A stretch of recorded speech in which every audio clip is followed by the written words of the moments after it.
If you came to this video looking for Final Fantasy III for the Super Nintendo, this is not a video for that game.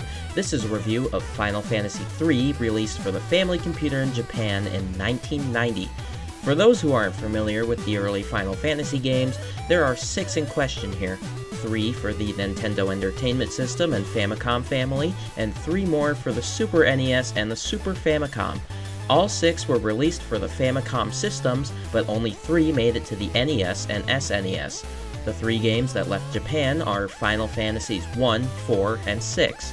Since there technically was never a Final Fantasy 2 or 3 outside of Japan, Final Fantasy 4 was renamed to Final Fantasy 2, and Final Fantasy 6 was renamed to Final Fantasy 3. In this video, I will be playing the Final Fantasy III English translation by A.W. Jackson, Neil Corlett, and So-M2 Freak. There are remakes and remasters of this game that exist in English, but I prefer to play originals as I believe they best capture the original passion of the work. Though newer versions may offer optimizations, better graphics, and bug fixes, they may miss some intentional work specifically by the original developing team. It's already time for Final Fantasy III. This is the last of the blue screen title scrolls in the games, and it's weird because I've gotten used to it. It helps lay out the story a bit before you're blasted into the world at sonic speed. Also, sort of nostalgic. The Gurgan quietly spoke. This earthquake is but an omen. The tremors that pulled the crystals into the earth and brought forth monsters are nothing compared to the darkness which is to come. But hope is not yet lost. 4 souls will take up the quest of the light, and so it begins. 4 orphans have been raised by the priest Topapa in the remote village of A crystal has sunk into the earth due to the earthquake, and the 4 boys have come in an adventurous mood. They had only intended to test their courage. After the blue title scroll comes the file select. You can choose from 3 saved games and choose the message speed in battle. I use the battle speed of 7. After the file select comes the names of your characters. Now, in this version of Final Fantasy III, the characters don't actually have names and are once again up to you. But in later versions, the characters do have names. So, I'll be using the names from the later versions of this game. The first character is named Lunith, then Refia, then Ark, and finally Ingus.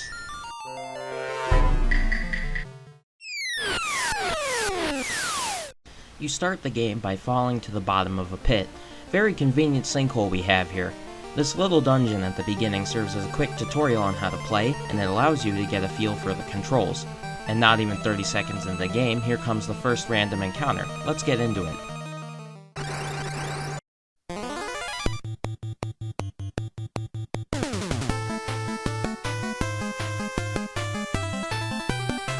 So the battle system in Final Fantasy III is a little different in that you're not given all of the possible options to start out with. This is simply the basis of the battle system. For the Onion Kid job, your 4 options are to fight, defend, run, or use an item.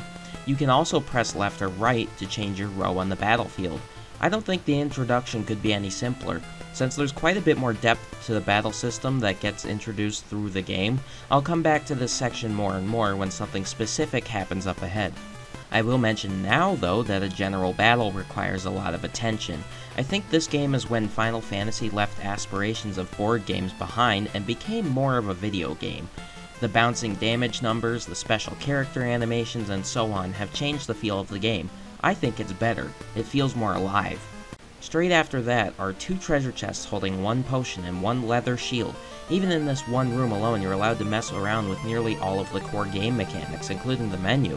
The menu displays your character's health, magic charges, gold, and another quantity called capacity, which we'll get into soon.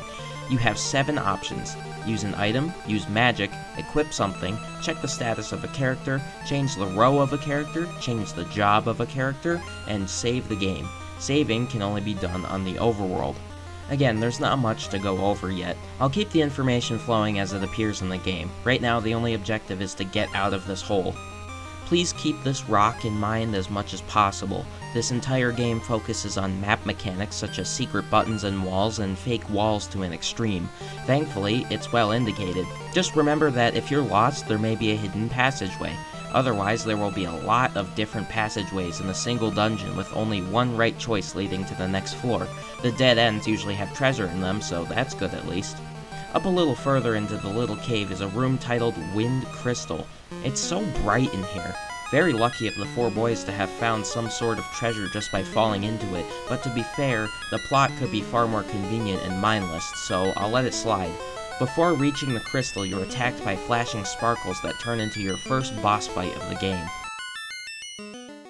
The land turtle is the easiest boss in the game, and no, I'm not just saying that simply because you're built to fight it after walking through very little of the game, and it has very little health and all that. I'm saying that because you are comparatively far more powerful than the land turtle when you encounter it than most bosses later on. I didn't have to grind very much when playing Final Fantasy III in order to beat the bosses, which is awesome and remarkable for a Famicom game. But the bosses all required a great deal of strategy to circumvent otherwise. I found the strategizing to be enjoyable because now each battle simply doesn't come down to who can beat who over the head first. And yes, grinding isn't a requirement, but you always can, and you'll be rewarded for doing so.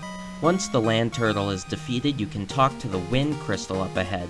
It basically says, "The world is out of balance, I'm fading away. Since you four fell down this very non-accidental hole that just so happened to be above a prophesized ancient artifact, you have been chosen to save the world. Here's your legendary hero job application."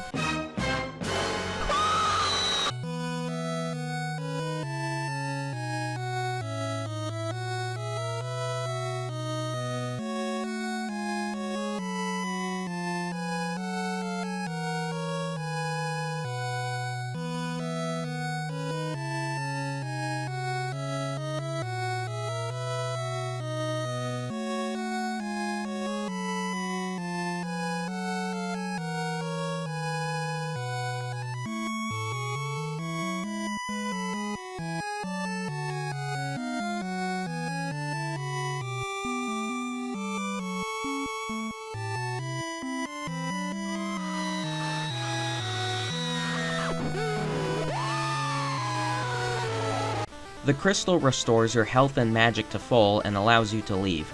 Now you have a few options for places to go, but the best place is this little town south of the cave you just left. This is the four boys' hometown of Ur.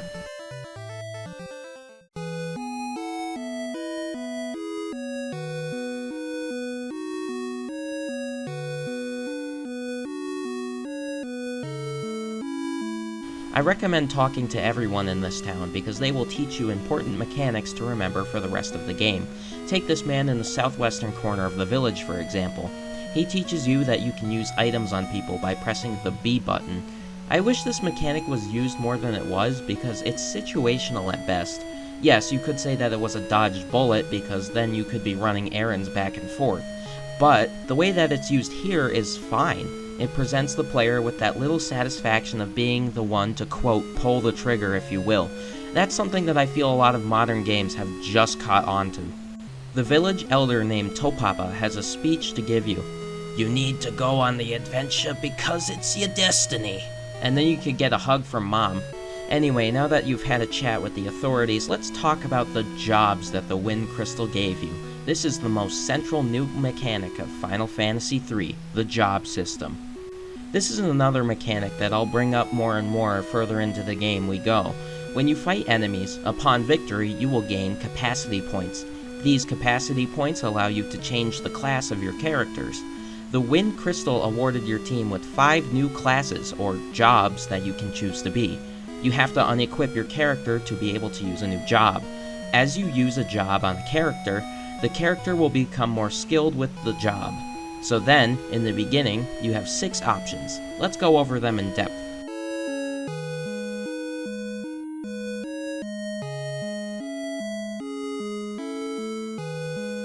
The Onion Kid is your simple melee class. The Onion Kid can equip basically any kind of weapon and wear most armors. This might seem like a simple option that you'd only use at the beginning of the game as a placeholder, but keep this class in mind. At the very end of the game, this class can be used to great effect. At least, if your job level is high.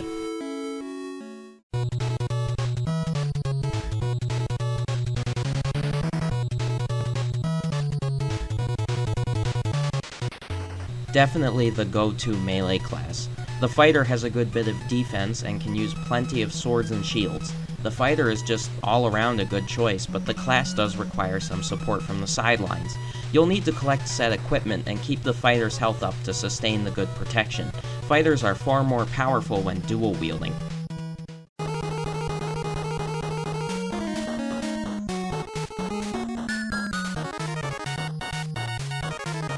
Monks are primarily fist fighters, which require very little armor and weapon maintenance, but as a result are glass cannons, which can be knocked out easily.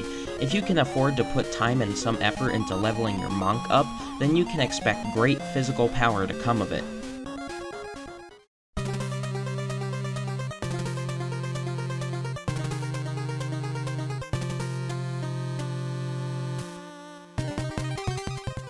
Red wizards are both physical fighters and magic casters of all types. They can use some specific swords, usually meant to demolish specific types of monsters, and can use both white magic and black magic.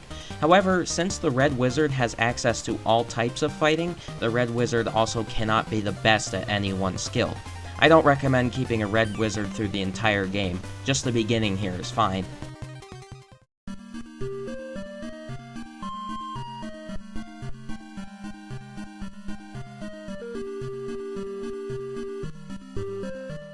White wizards act as healers for the rest of the team.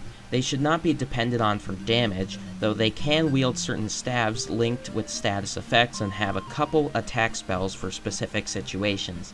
The white wizard can restore your party's health points, revive fallen members, cure status effects, and teleport your team out of a dungeon if the situation gets sketchy.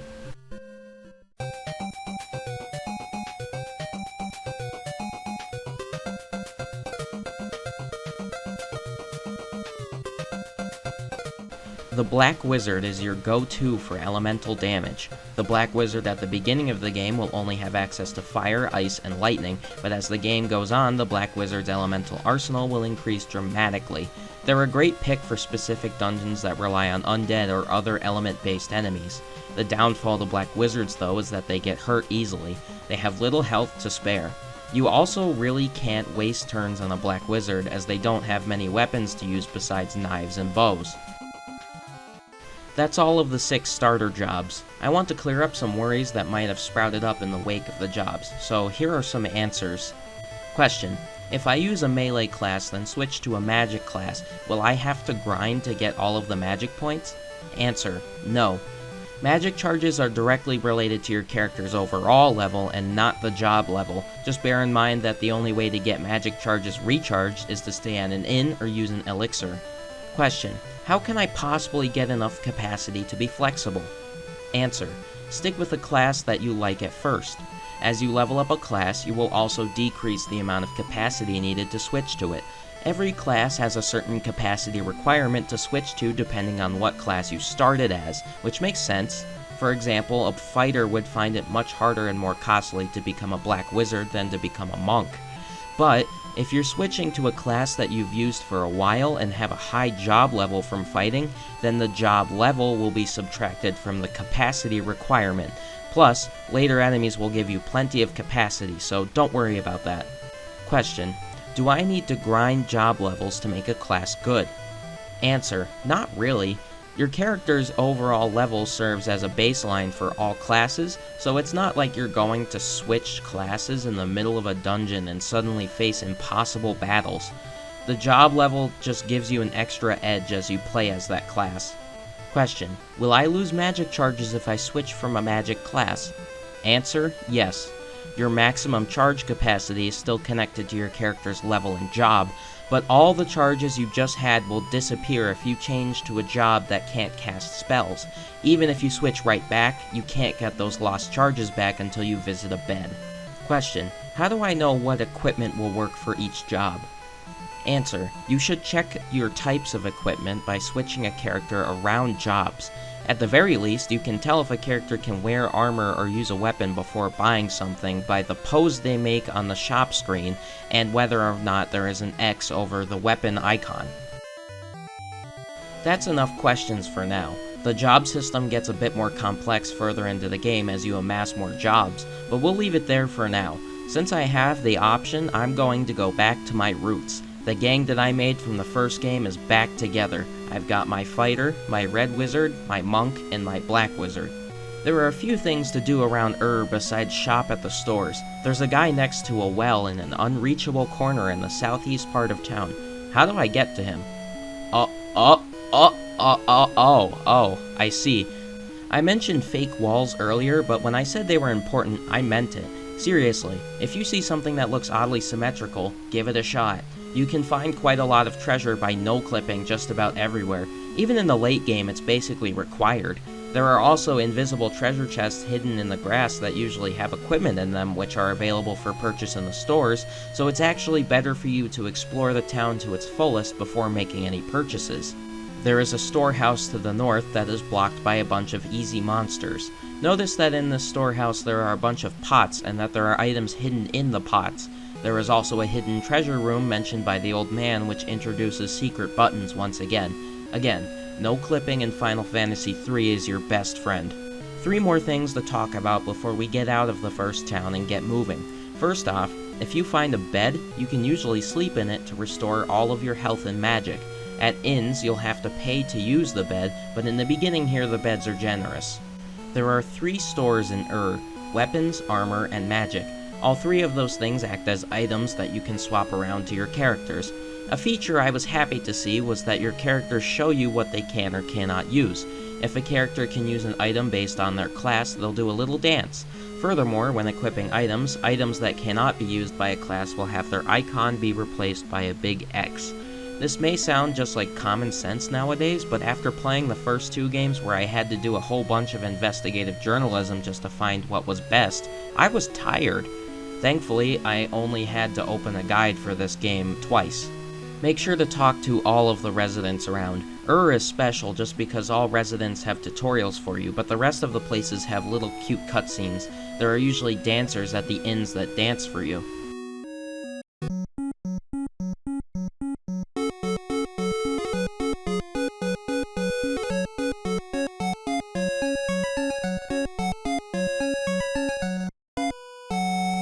Besides that, every time you interact with a fire in the game, you say ouch. That includes basically every torch on the wall in the game as well. It doesn't do any damage, it's just funny. There's also a piano in the inn that you can attempt to play.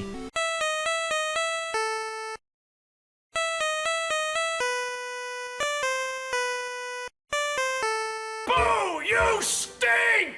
Was that supposed to be for release? I think it was.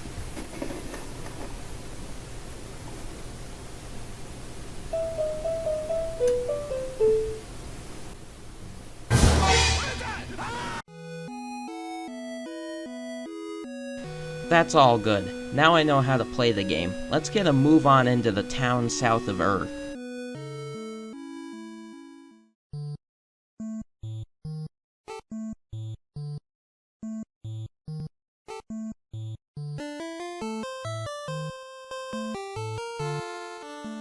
What's up, dude? Come on, man, it's just me. What do you mean, ghosts? So the town of Kazus is in trouble. All of the residents have been turned into stick people who think their life is dreadful now that they are one. Come on, it can't be that bad. You have no eyes, no ears, no face, no skin, no organs, no hair, and you'll get blown away by any wind that happens to pass by, and you can't tell each other apart. Never mind, it's worse when you think about it. We gotta fix this. The offender is the djinn who was freed when the wind crystal sunk into the earth, causing an earthquake. There are a few things in Kazus, though not really much you can do without helping the residents. There's a mithril mine, which is just a dead end in town. Keep that in mind for later. One of the djinn's victims in the Kazus inn, named Sid, laments that he couldn't go home because there was a massive boulder blocking the way to Canaan. He offers you his airship if you can find a way to get all of the people back to normal. The airship is buried in the small sand patch west of Kazus. So, airship speedrun. This is the fastest airship grab in the series, I bet, unless there's a game where you start on one. Final Fantasy III's airships are quite a bit different than before, but you notice this time that you can't fly over any of the mountains. The starting area with and a couple other locations are entirely enclosed in a mountain range, and there's a cave to the north that is blocked by a small pond. Before using the airship to go there, though, pay a visit to the castle in the west. There is a little quest to do here before moving on.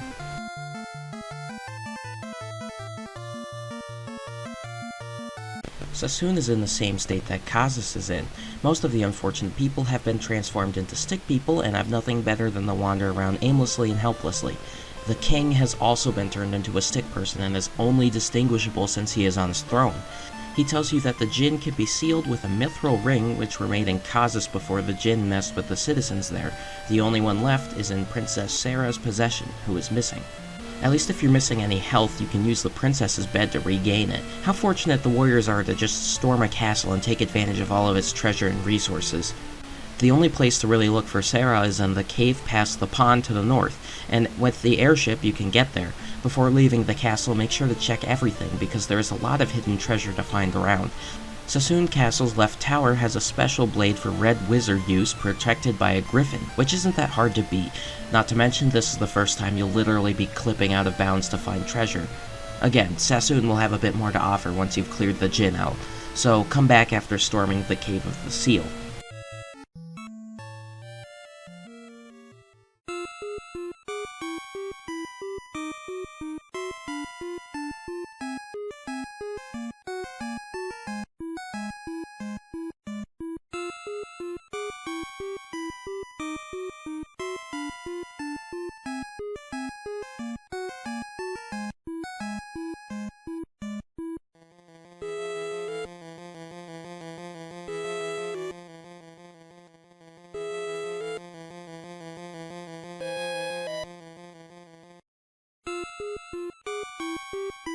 If you don't count the starting cave as the first dungeon, the Cave of the Seal definitely is.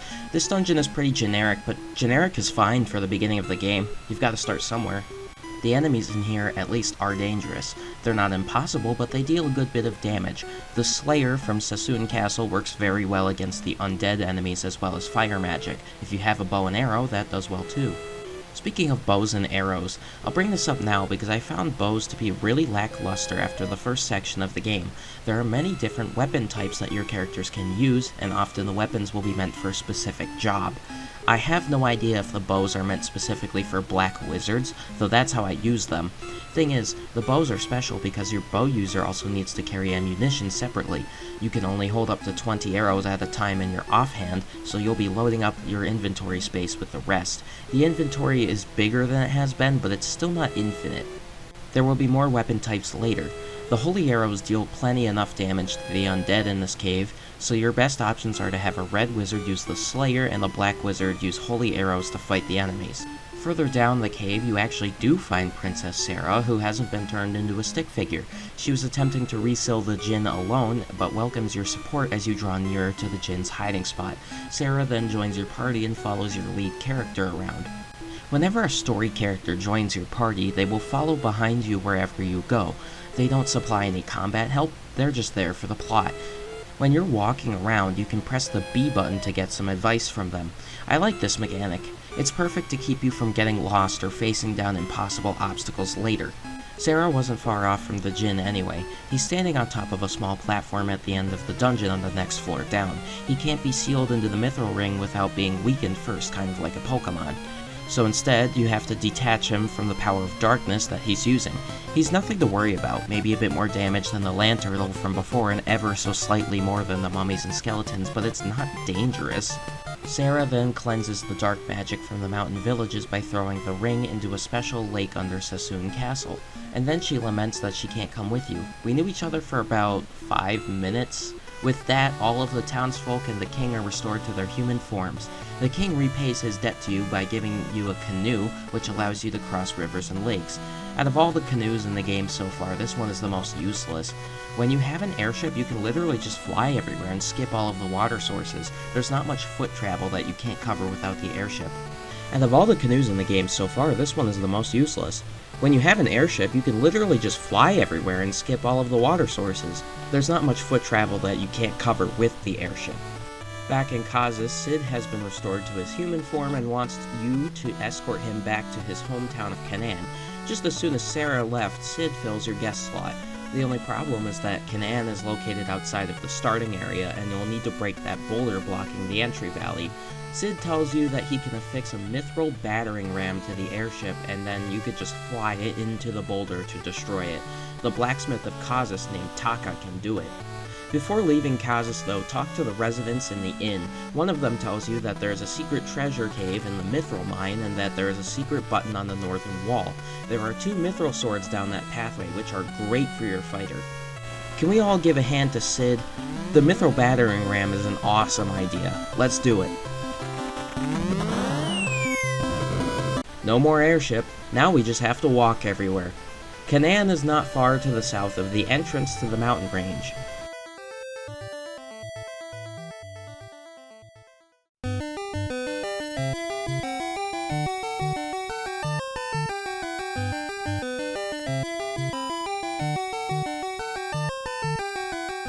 First, you have to quick drop Cid off, who tells you that another king named King Argass could help you get another airship.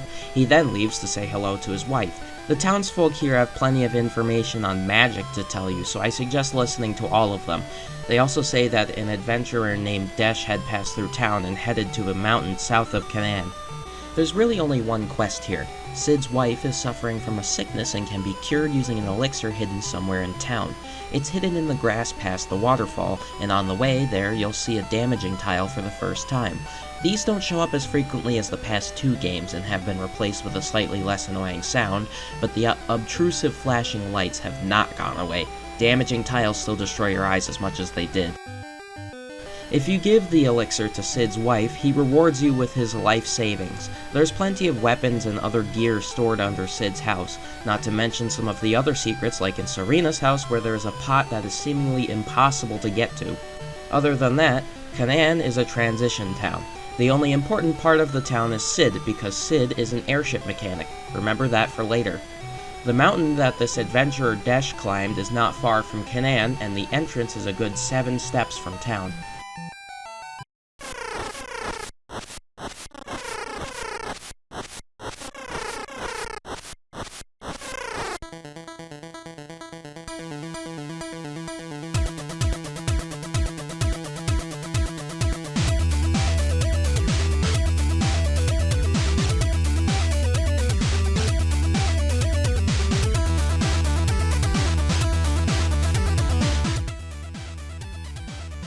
I guess you could call this a dungeon. It's probably the shortest dungeon in the game because it's only 1 floor, but it still has that dungeon-esque design. The only thing of note are the tough rook birds, which will seem like a jump up from the enemy's past. The dive eagles can also petrify on a hit, which sucks, but at least the status effects cures are cheap and readily available in past towns. Otherwise, it's straightforward. Hey bro, watch your jet. Watch your jet, bro. Watch your jet! Well, I'm very glad that Bahamut was polite enough not to feed the entire team to the young in the nest. There are disturbed straws in the nest in one corner, and you pull Desh out from under it. Desh's primary character trait is amnesia, because he wanders the world attempting to remember what he was doing, and that wandering got him in trouble now. There's nowhere to hide from Bahamut. Mr. Ben! Mr. Ben! So, we're probably gonna kick the bucket right here. Bahamut is imposing, but thankfully not interested in you. But try as you might, you can't really hurt Bahamut either. So, what now? You could keep fighting Bahamut, but it won't go anywhere. The right option is to actually run away from the fight and jump off the mountain with Desh. Not before he forces his way into the guest slot, of course. Now you're in a secluded area on the eastern side of the map with no way to pass over the ocean or through the mountains. There is a little healing area in the middle of a circle of trees where there is a tiny person walking around. Apparently, there is a town of little people to the south, but it's not indicated on the map. The only way to get into the town is to become tiny yourself using the mini spell that Desh had on him. This won't be the last time you'll need to use a spell on yourself to enter a special area, and I thought it was creative.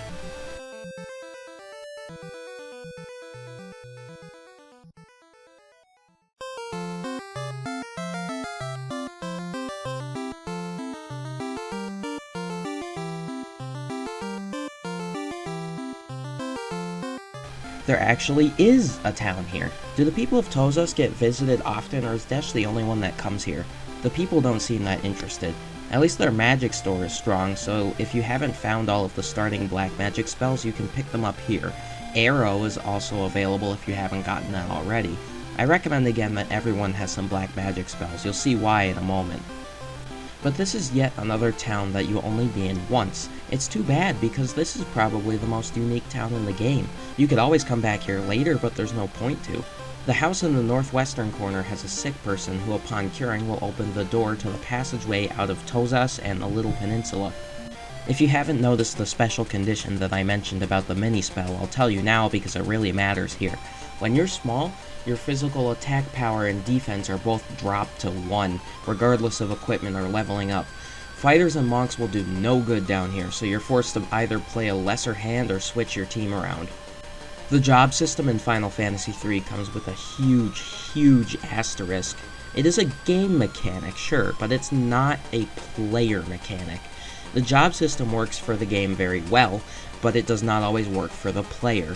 I assume that the idea here was to force the players to use all of the jobs available at least once, especially since this will not be the last time that a forced job will be required.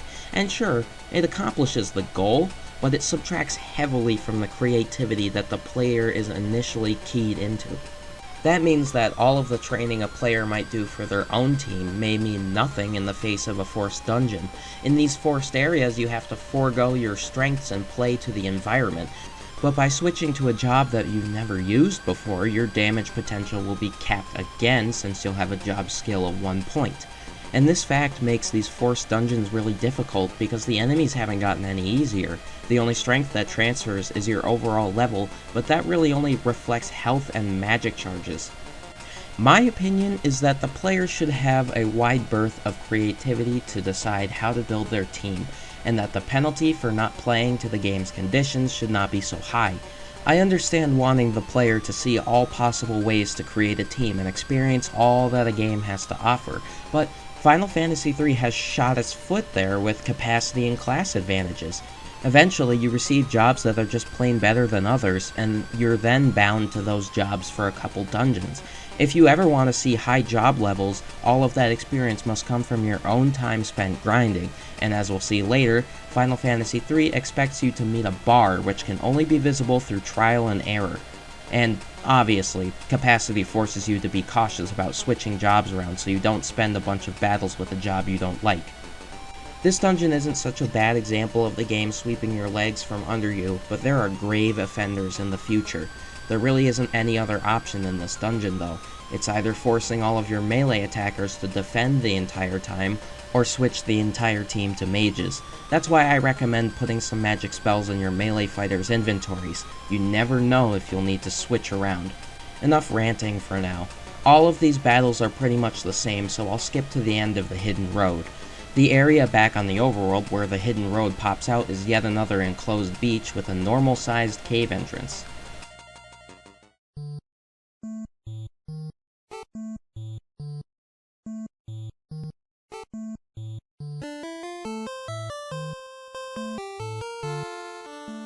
As soon as you hear this music, you already know that you're on problem-solving duty. No monsters for the Light Warriors to fight here, just menial problems. At least it's not as bad as the Vikings, who have nothing better to do than mope around since they can't sail. The Viking fleet was destroyed by the sea monster Nepto as a result of someone or something disturbing the temple north of the port. The earthquake that freed the Jinn has done all sorts of maniacal wonders to the rest of the world. Please listen to the Vikings. They weren't kidding around when they said there was a sea monster that sunk all of their ships. That sea monster doesn't see you as an exception and will destroy you if you try to leave port.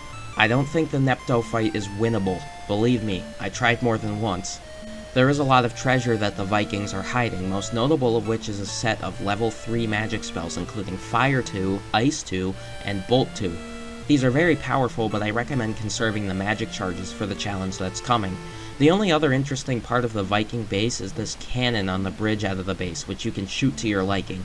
Let's be good citizens and figure out the problem with the temple to the north.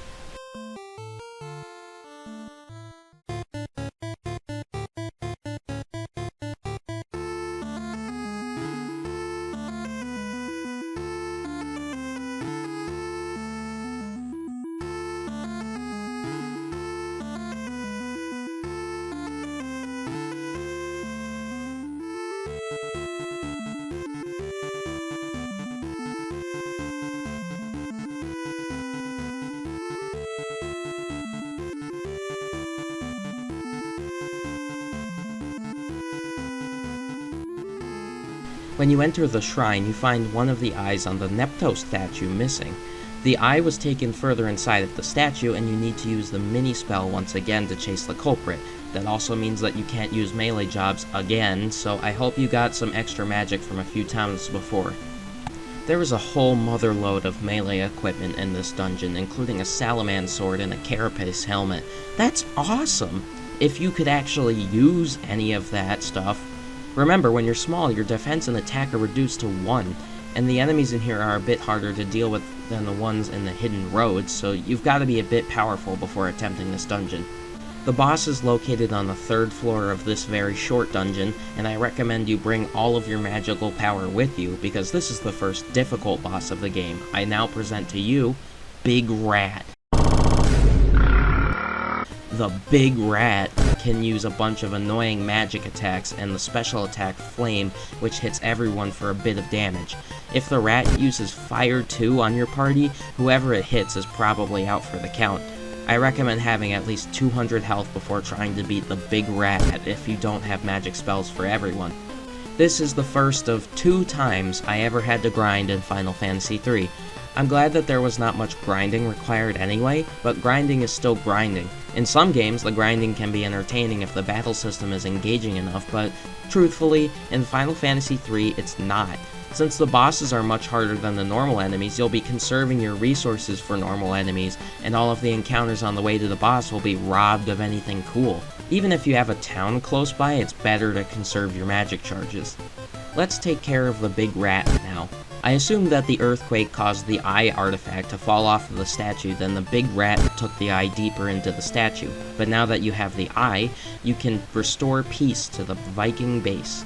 Of course, you first have to walk back out of the statue with minimal magic charges left over. I have a minor complaint with these mini dungeons. Some of them you're allowed to do normally and you just need to be small to access the dungeon. But you're never really told that until you run into an enemy requiring normal power and you lose. Nepto thanks you for returning the eye and gives you the Water Fang. This is a key item that you can't get rid of, and you'll need to bear it until the end of the game. Thanks for the -1 inventory slot. You're also told that the water crystal has sunk underground. Gonna have to go find that now, too. Good job, Desh. Thanks for your moral support. At least the Vikings are happy that you've restored peace to their base and offer you a bunch of treasure. They also give you the Enterprise, which is the only ship they had left in port after Nepto attacked. Now you can sail around the next enclosed area of the game. There are also some monsters to fight while sailing, but they're more of an annoyance than helpful.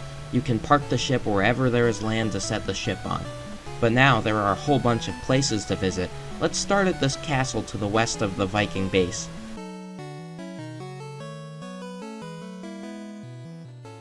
So, the strange thing here is that the castle is completely empty.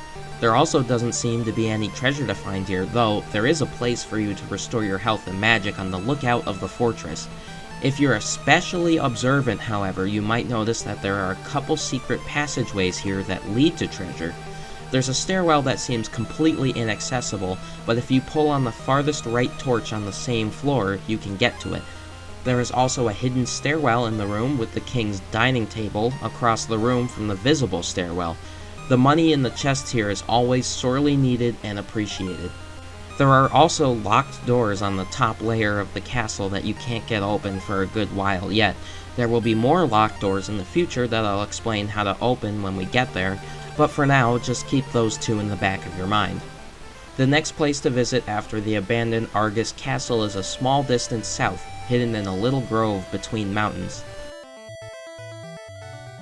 One of the residents of Tozas mentioned a living forest with fairies in it, and here it is. But it isn't a very cheery place. All of the fairies are in trouble because the heart of the forest has been stolen by a wizard called Hyne. They all give you a bunch of advice on how to beat Hyne, but that's a good bit away from this point in the game, so we get there when we get there. Something else just to remember for sure. Make note especially of the fairy that tells you that Hyne's weak point changes. Next up is a little town on the south bend of this crescent-shaped lake.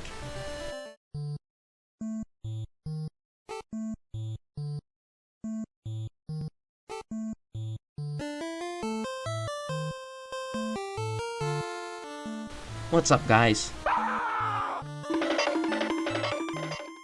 Wow, okay.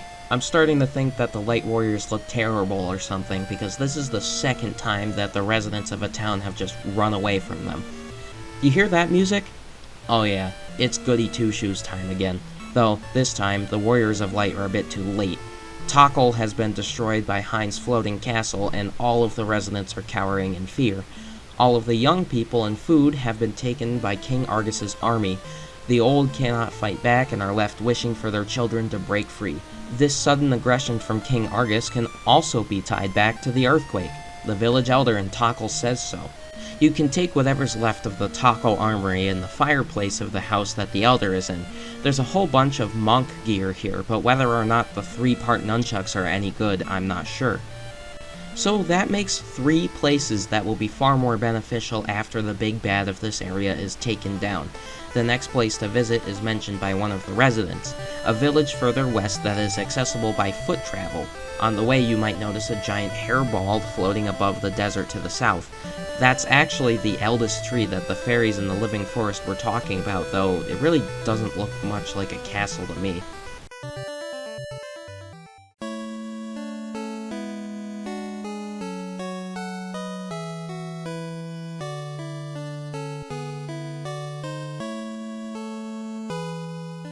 Something else you might notice right before you enter the Ancients' village is that there is a huge cliff further west of the village. Now why is that? Is the game situated on a giant mountain? Questions for later. The Ancients' village is a really useful town. It's very good for white mages because you can get elemental staffs here, so the white mage can do some sort of damage other than punching things. There are, once again, things hidden in the grass, so it's best for you to explore the little hill that the town is situated on before proceeding to the shops. Also, Dash is blue now. I guess the character behind you uses the color palette of the area you're in, which is an unavoidable limitation of the Famicom, I guess. It's also time for the first story drop of the game, and honestly, the story seemed pretty bland at first because you were just the Light Warriors again and you were going around solving people's problems and fighting big rats and whatever. But if you listen to what the Ancients have to say, there is a hint of something deeper. There is a parallel universe in the Final Fantasy III world called the World of Darkness. The world that your party lives in is called the World of Light. And as your party is on a quest to defeat the Flood of Darkness, so too were 4 Dark Warriors on a quest to stem the Flood of Light 1 millennia ago. I bet that this is where Super Smash Bros. Ultimate got the idea for Galeem and Darkon from. But I find that having the Dark World be a parallel for the Light World is a much juicier plot than just being generic Warriors of Light. Before you leave, buy the spell Exit from the Magic Store. It's a highly useful spell, even beyond just teleporting out of dungeons. You can also use it to instant knock out enemies. I used it to great effect in the final dungeons to clear out problematic enemies. So once you've fueled your magic back up, you can head back to the Enterprise on foot. Or you could go to one of these little circles of trees. There are a couple of these around the world, and in the middle of each is a big surprise. The chocobos in this game have received a lot more attention rather than being a secret, and they're just wandering around this little forest aimlessly. You can interact with them, and once you leave the forest you can ride them around. Keep this place in mind, however, that 4-tile hole in the middle of the trees will be important later. While on a chocobo, you won't have to fight anything and you can race around the world. While you're riding the chocobo, you may notice that the entire world seems to be suspended on a cliff. The troubling thing though is that on the southern side of the continent you can't see the cliffs extending downwards to meet any land. It's just open air. That must mean that Final Fantasy III takes place on top of a flying landmass. There will be more answers for this later. If you want to see the map, you can either use the midget bread from Tozas or the sight spell. That about confirms it. There is one last place that you have to visit in order to start the questline for this little area. Desh mentioned while in the Ancients' village that the resting place of the Gurgans was in a little valley to the north. It's even further away from the village and is a good walk away from the ship, so take the chocobos there. The Gurgans have nothing but story drops after story drops to tell you. Even the Gurgan from the title scroll is here and it repeats the same exact thing. You're told the fire crystal is on the island of dwarves, and if the tower on the northern end emits a red flame, the floating continent will fall.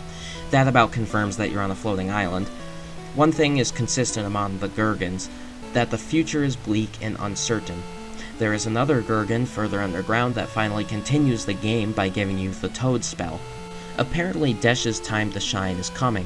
Well good, the first thing he said after we obtained the Enterprise is that we would use it to round up all the beautiful women in the world, and we don't really have time for that. We have a world to save.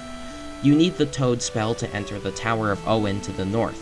The Toad spell is pretty good, and it works both to turn the target into a toad as well as back to human. If you need to reverse it without the spell, you can use a Maiden's Kiss, which is on sale at most of the item shops in villages past.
I think this is the first real dungeon-seeming dungeon of the game.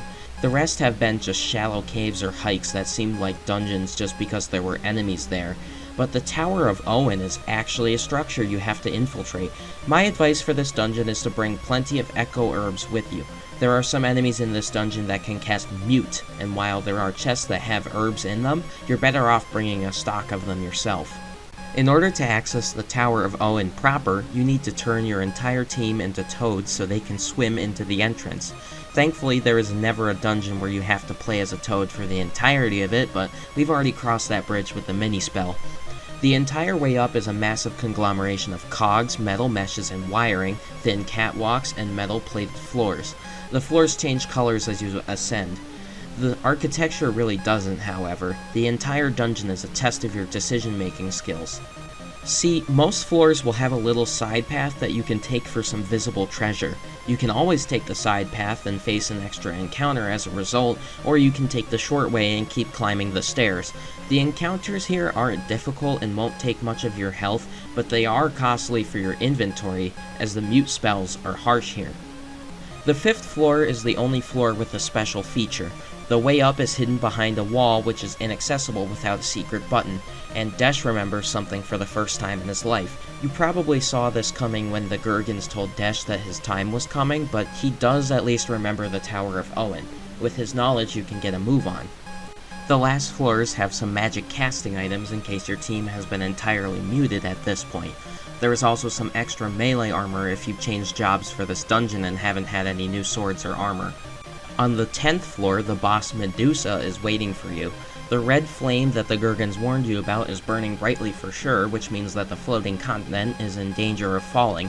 Medusa is no trouble to beat, especially if you open up your inventory on it.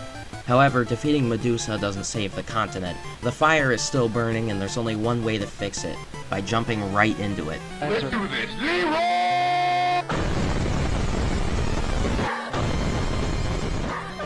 Oh my god, he just ran in. When you lose someone in Final Fantasy III, you're actually forced to sit there for a little while to consider the loss.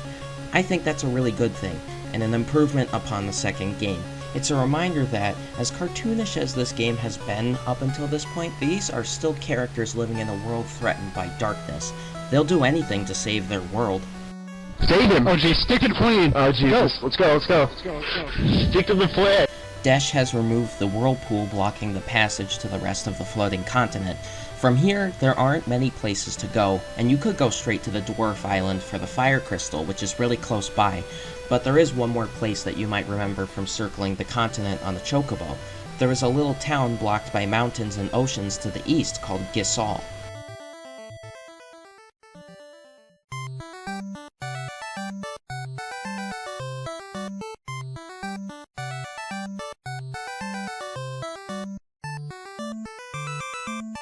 Best town in the game?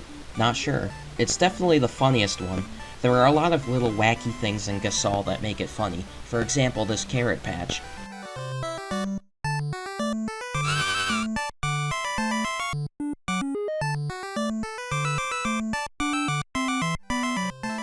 And also the lady near the entrance that is raising sheep.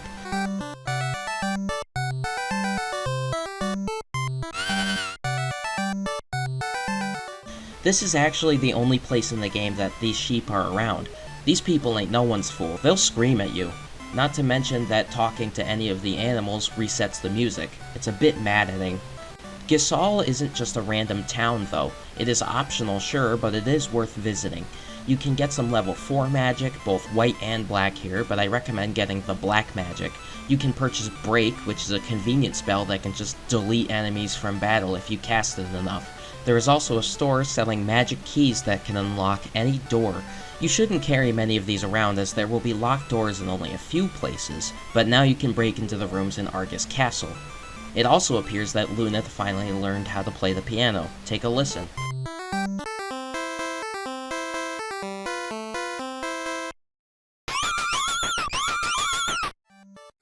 Not bad, not bad.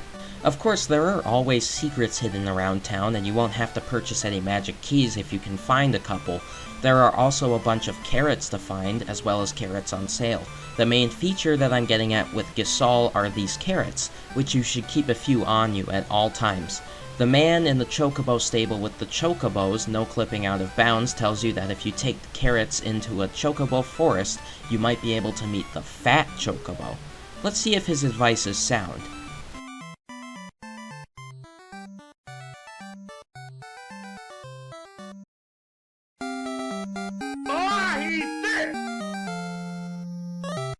The fat Chocobo is super useful. Finally, after all this time, there is a place to put your extra things.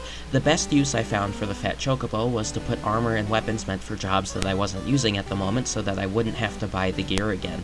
And, of course, there are 3 other crystals that we have yet to see, so naturally there will be a lot more jobs to get. At a time when the fat Chocobo isn't readily available though, I recommend just selling the weaker gear that you have. Later when there's more things to hold on to, the fat Chocobo will be immensely useful. Let's explore the next place.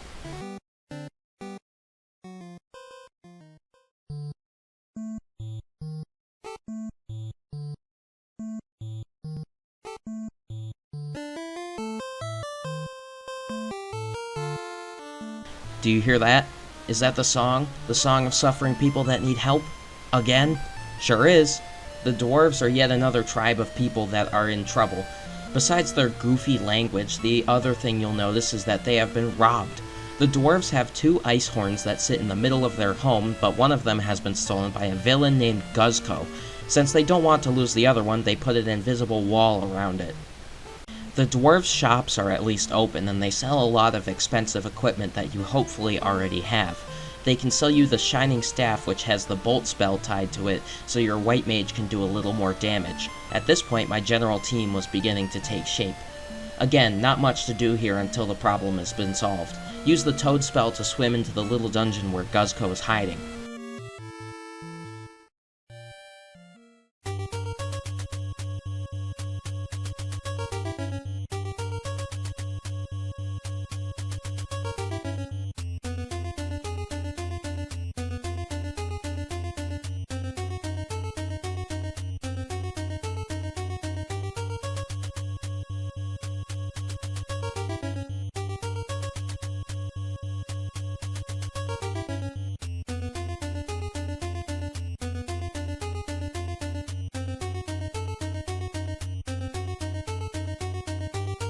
The underground lake is pretty much a transitory dungeon. It is nicer looking than some of the other caves in the game with bridges and the abyss under them, but besides that it's nothing really new. This might be the first dungeon that requires you to traverse through fake walls to reach the end, though thankfully all the entrances are clearly indicated. Maybe you noticed this during the Salonia Castle chapter, but some fake walls are indicated by a chip on the top left corner of the tile that you can pass through. Bombs are the only dangerous enemy down here, and they are disastrous to run into. They do a bunch of damage and can self-destruct for horrible results. There are also boulders that can petrify you, but that's a bit rare, and that can always be solved with soft potions. Use exit and break well here, but make sure to leave a charge on exit so you can teleport out. Gisahl is at the bottom of this short cave. Time to take him on. Oh, wait, hold on, let me take care of this terribly convenient random encounter. Okay, now we can fight. Gisahl's got a lot of health, but he has terrible attack power. His best move is Fire 2, which doesn't do a lot of damage to your leveled up warriors, and even less to a fighter wearing the Flame Mail. I wouldn't recommend using the God's Wine if you still have that. He's not an enemy worthy of using it, but you can definitely spend your Zeus Rages and other small magic attack items on him to speed this up. Thank you very much for the Ice Horn. The dwarves are overjoyed to see you. Why there is a worm following me, I don't know, but I'm sure it's not a problem. The game lets you place the ice horn on the altar once the dwarf in front takes the invisible wall down. Psych!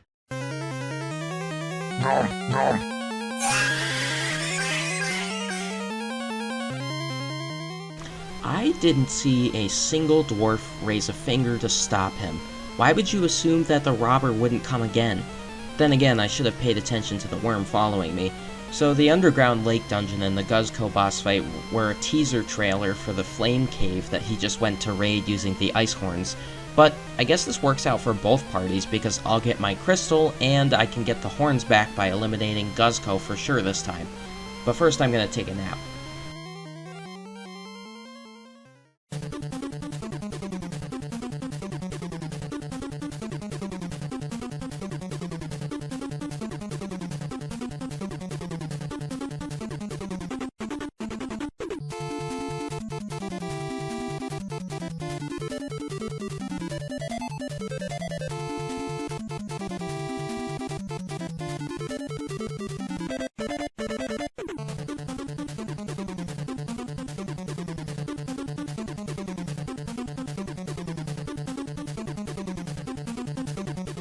I don't think the Flame Cave is that interesting besides its enemies. There are balloons down here which look and fight the same way that the bombs did, and I think their self-destruct move does a little more damage. The land turtle also makes its return as the Adamantoise. There are a bunch more of large monsters in this cave, but they really don't make a difference in the grand scheme. The dungeon design is pretty weak. It's a whole bunch of dead ends with good enough treasure at the end. If you don't know the dungeon, you'll just be taking chances as to what path leads to the stairwell downstairs. I think that you're walking in lava for a good bit, but the lava doesn't do any damage unlike the past two games, only the waterfall does. There just isn't that much to go off of here. It's just 3 floors of those same dead ends. The crystal room is accessible through a switch in the rocks, so that's interesting at least. When you get in there, you find Gisahl abusing the powers of the crystal to get more powerful, and powerful he is. Gisahl turns into the Salamander, which is much more of a boss fight than he was by himself. He can now use flame, and flame, and flame, and can you stop using flame? I recommend blasting Salamander with as many ice spells as possible. Ice 3 will get you most of the way. Otherwise, this is one of the closest scrapes I've had in any RPG I've played. Just watch. I'm a fire in my ladle! I'm a fire in my ladle! I tell you, if I did not have the flame mail to resist the spamming here, I would have lost in the first few turns. That was cutting it way too close. But the crystal can restore Luna's power, and we've got more jobs. But don't use Phoenix Downs to revive your party members. Phoenix Downs are very precious, and there is a place to revive them back at the Dwarf Cave. You can't buy Phoenix Downs in this game. There will be a raise spell to get soon. The dwarves offer you an absolute ton of treasure that you probably don't have the space for right now. Don't stow everything away yet though, keep 2 of the books. It's plenty of new things to get you started with the new classes. Let's now talk about all of the new jobs that the Fire Crystal handed over.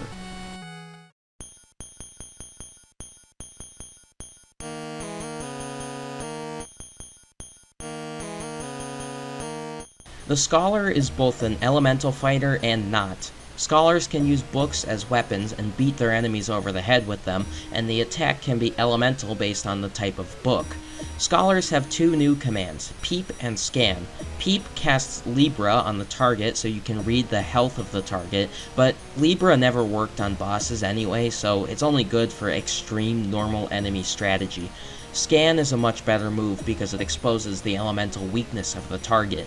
This mechanic will be required in a boss fight not far from here.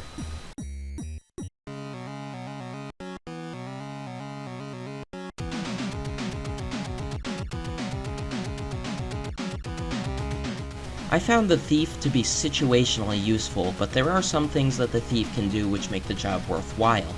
The Thief has 2 new commands, Steal and Escape. Using Steal on an enemy allows you to take an item from any enemy, though it isn't always successful and the item table isn't really worth it. Even endgame enemies only have regular potions on them. Escape is simply another version of Run that works far more consistently.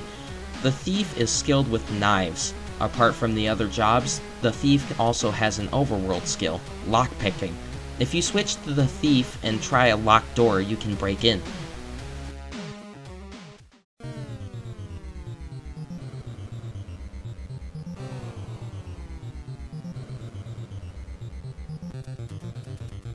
The Ranger is the correct class to use the bows that you've been getting. Eventually, the Black Wizard just couldn't use bows anymore, but the Ranger sure can. I didn't make much use of the Ranger during my playthrough, but I will say that they are a dependable choice of a fighter. The Ranger can cast very low-level white magic besides their shooting abilities, though it's not at all a good substitute for a white mage.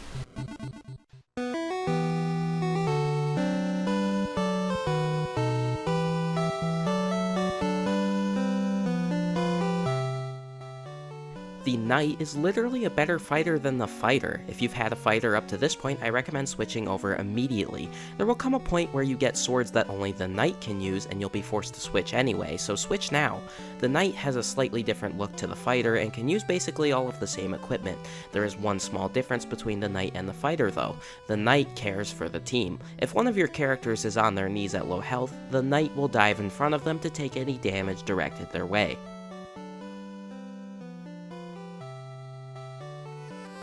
Bear this in mind, job skills and levels do not carry over to these new classes. If you plan on using a knight instead of a fighter, you'll be back to square one with that, with only the general support from the overall level of your character to give you power.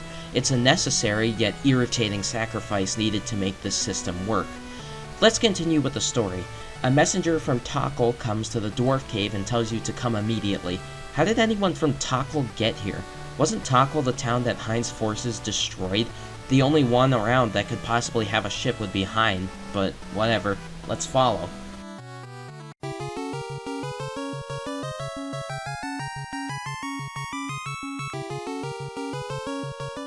Oh, I was right.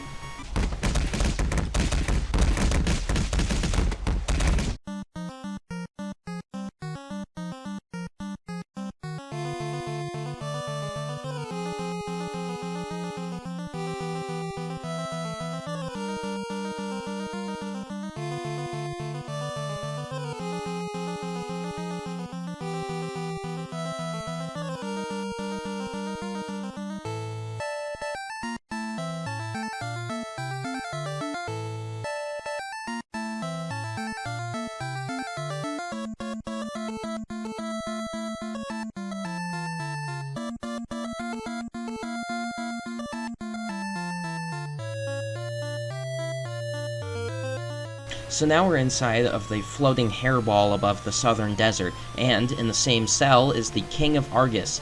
Hyne got immensely more powerful from the earthquake that caused all of the other problems around the floating continent and decided to take over the Argass kingdom.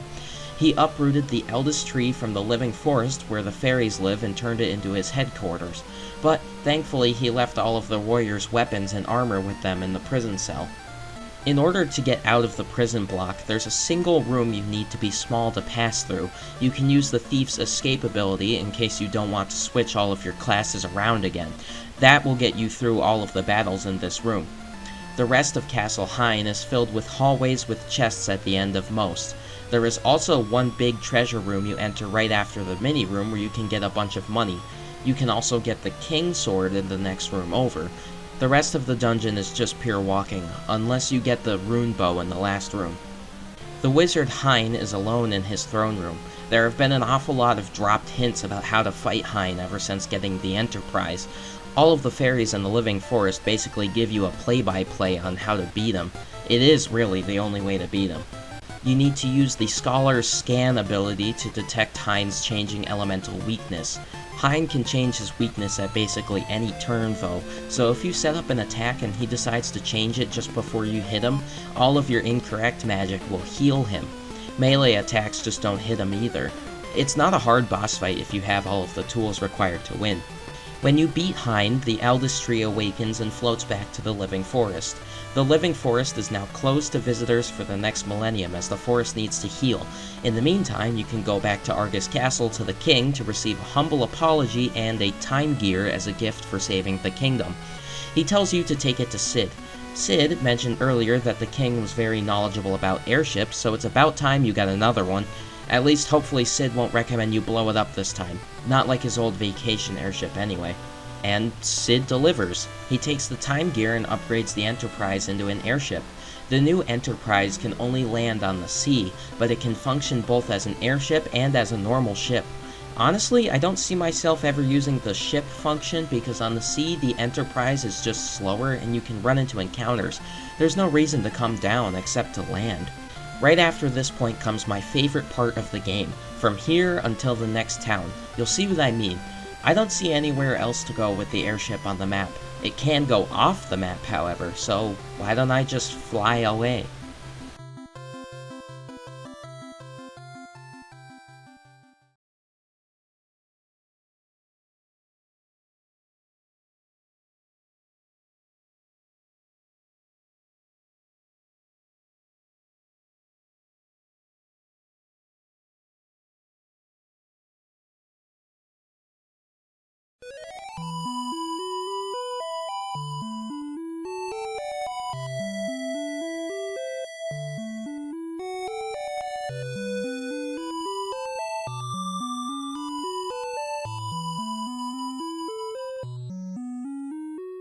It's nothing but ocean for miles. The floating continent is above thousands of leagues of water, and I can't tell where to go. Even the sight spell has a hard time pinpointing locations on the vast sea. This whole area is far more melancholy than the rest of the game, and the best music here reflects that. As empty as the world outside of the floating continent seems, there are actually very few places to go here. You just have to fly for a good while. But if it hasn't been made clear already, the game's world has just dramatically expanded further. The floating continent was not at all the end of what Final Fantasy III had to offer. On the deep sea, there are a couple dots here and there. This one is just part of a building sticking out of the water. This isn't a spoiler, but that's the top of the Crystal Tower. Let that sink in for whoever it may concern for now. One of the other two places above water is this small landmass with a temple on it. There's also a cave behind it, but you can't proceed anywhere in the cave yet, so ignore that for now. This is more of a checkpoint than anything. It looks almost identical to the Nepto Shrine. There's a place to restore your health and revive your party, as well as a door to the crystal room in the north. But the water crystal is not there. There's a shard on the ground instead that can only be picked up by maidens of the water temple. But if this entire world is empty, how am I supposed to find one of them?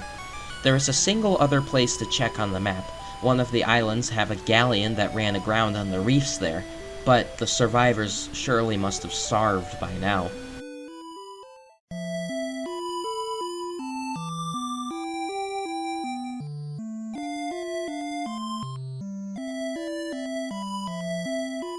Contrary to what I thought could ever exist in the Famicom era, this game actually has an even more melancholy theme than the Endless Ocean.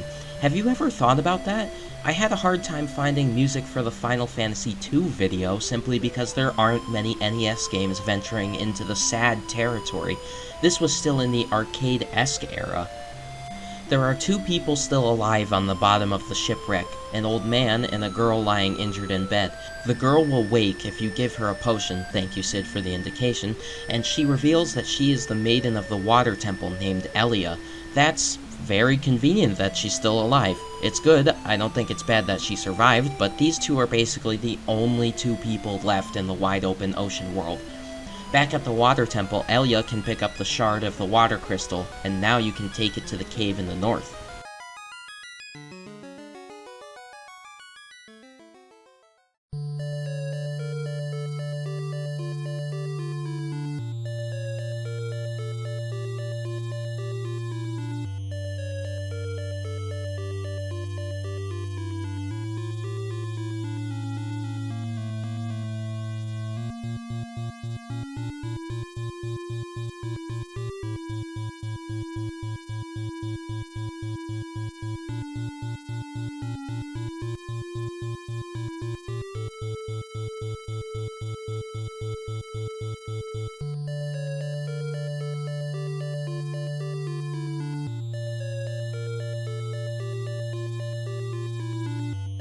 This dungeon is pretty weak in design. It's one of the very few in the game that have just plain dead ends and a lot of winding walkways. Dead ends usually just mean that there's a small punishment of fighting an extra encounter on your way back to the other pathways, but if you factor in the fake walls, you might be stuck looking for longer than that. Not every fake wall in the dungeons is necessarily indicated. The enemies here aren't really anything to worry about. You can run into the cockatrices, which aren't birds for the first time, and a couple enemies that deal quite a lot of damage. Speaking of encounters, let's talk about back attacks while we're on the topic. There is a chance determined by the frame that you enter a battle that you will be attacked from the back. The entire screen is switched around so that the enemies are on the right side and you are on the left. It's also a free ambush for the enemies. The worst part, though, is that your rows are switched. The mages or light characters that you may have put in the back row to avoid damage are now right in front of the enemies, and all of your strong characters are sidelined. It's quite easy for your mages to take one devastating hit before you're able to correct the mistake. You have two options in the back attack. You can either waste a turn fixing the rows by having your characters advance and fall back while the enemy can still attack you, or you could fight the battle at a disadvantage. I say the better choice is to fight at a disadvantage because the extra damage you take to switch rows isn't really worth ending the battle sooner. What sucks though is that the enemies have two advantageous encounter chances with you, and you only have one. The battle can either be a back attack, an ambush, a normal battle, or a preemptive strike for your team. Back attacks and ambushes are favorable for the enemy. I have no idea how the chance for these scenarios to happen are calculated, but they happen more often than not. Boss fights aren't really subject to this rule, they are just normal fights. There is a lot of luck involved in this otherwise. The water cave is uninteresting otherwise. It's just a flooded game of Snake that you have to walk through. It's only 5 floors before the water crystal.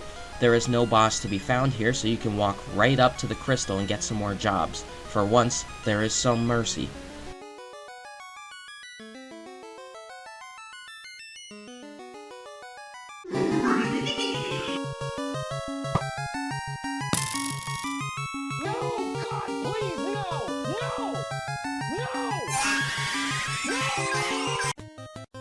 I spoke too soon, and now we have the Kraken. Contrary to other water-based enemies, the Kraken is actually not vulnerable to lightning, and is an avid magic user of all types.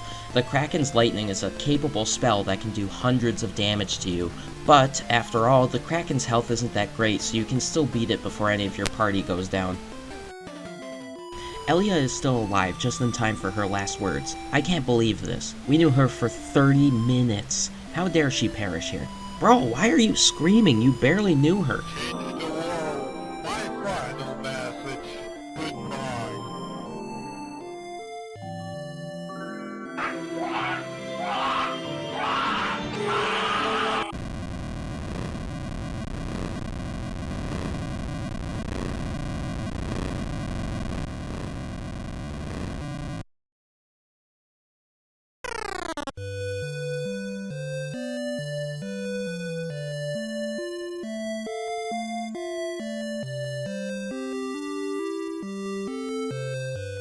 Three whole days have passed since Elia was left in the Cave of Water.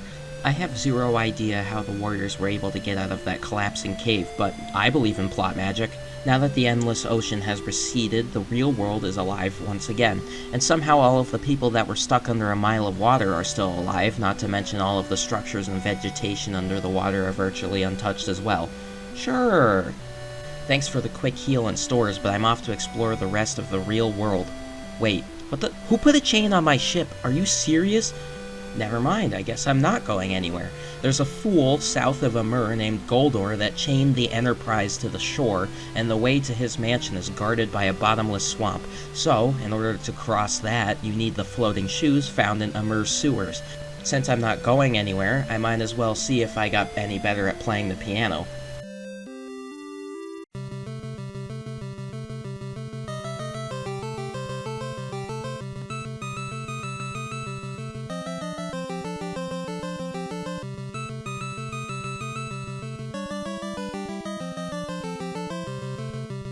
If I had a nickel for every time I heard Johnny Be Good referenced in a Japan-only RPG on the Famicom, I'd have 2 nickels, which is weird that it happened twice.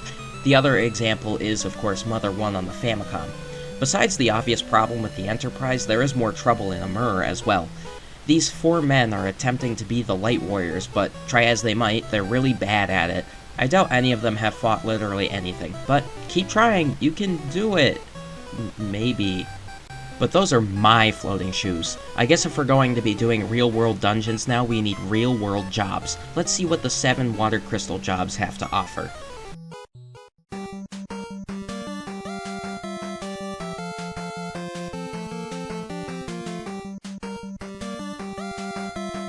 Vikings are really just another melee class. Vikings can use hammers and axes, and some of these weapons have spells tied to them, such as the Thor hammer, but other than that, it's just another knight.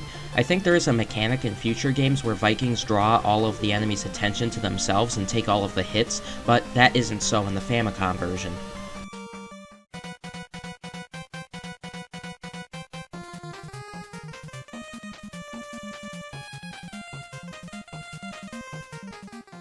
Dragoons are aerial fighters that are best suited for flying enemies or enemies that are far too powerful for the team to handle. Dragoons have a new command called Jump, which allows the Dragoon to leap far away from the battle in a single turn. The Dragoon will not take any damage from enemy attacks while in the air and will return in the next round to inflict devastating damage on the enemy. Dragoons use spears, which cannot be found right now, not for a little bit. The disadvantage to using Dragoons is comparing them to the rest of the party.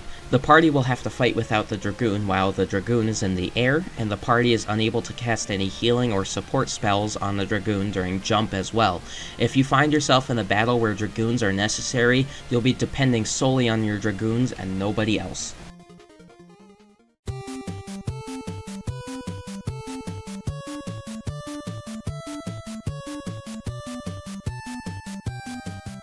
The Evoker can use a third type of magic unbeknownst to the White Wizard and the Black Wizard, Summon Magic.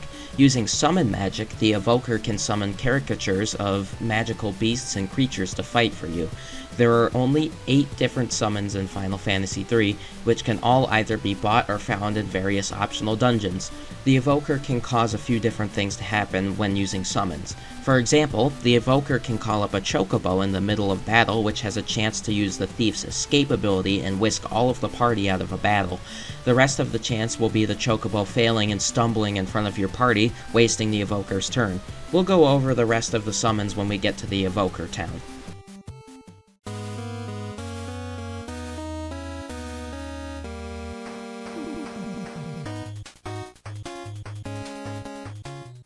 Don't switch to a Dark Knight yet. You'll get the chance to put the job to use much later, but right now there is no way to equip any Dark Knight correctly.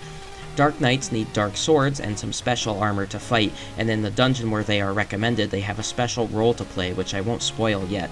The only other unique part about the Dark Knight is that they can use low-level white magic. I think there is also a mechanic of Dark Knights in later games where they can burn health to cast spells, or something like that.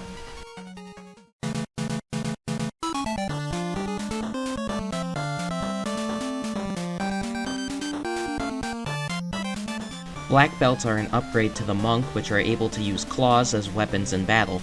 Monks may have a greater strength increase upon leveling up, but black belts are the more sustainable option.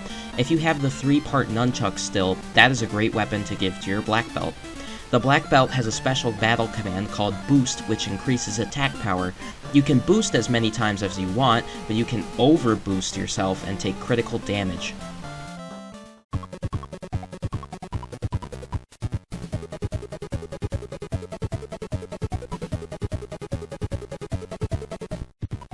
I didn't find myself using a bard often, though the bard has a good few options in battle. The bard has 3 new commands in battle: Sing, Scare, and Cheer. Sing takes the place of the fight command, and the bard uses harps to attack. Scare allows the bard to yell at the enemies, which lowers the strength of the enemies by 3 levels.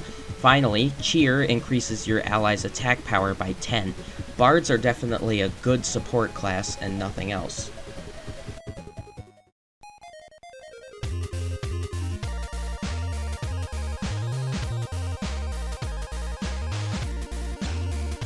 The Geomancer is a special type of mage that can use the environment to cast special spells with a risk of taking damage. The type of attack that the Geomancer casts is dependent on the environment. For example, on this island, the Geomancer can use Airblade. It's a bit of a gambling aspect added to your battle in case you wanted to mix up the normal gameplay, but I wouldn't trust it during a boss battle. With all of these new classes in mind, we have some floating shoes to go get. Let's journey through the waterways of Amur into its sewers.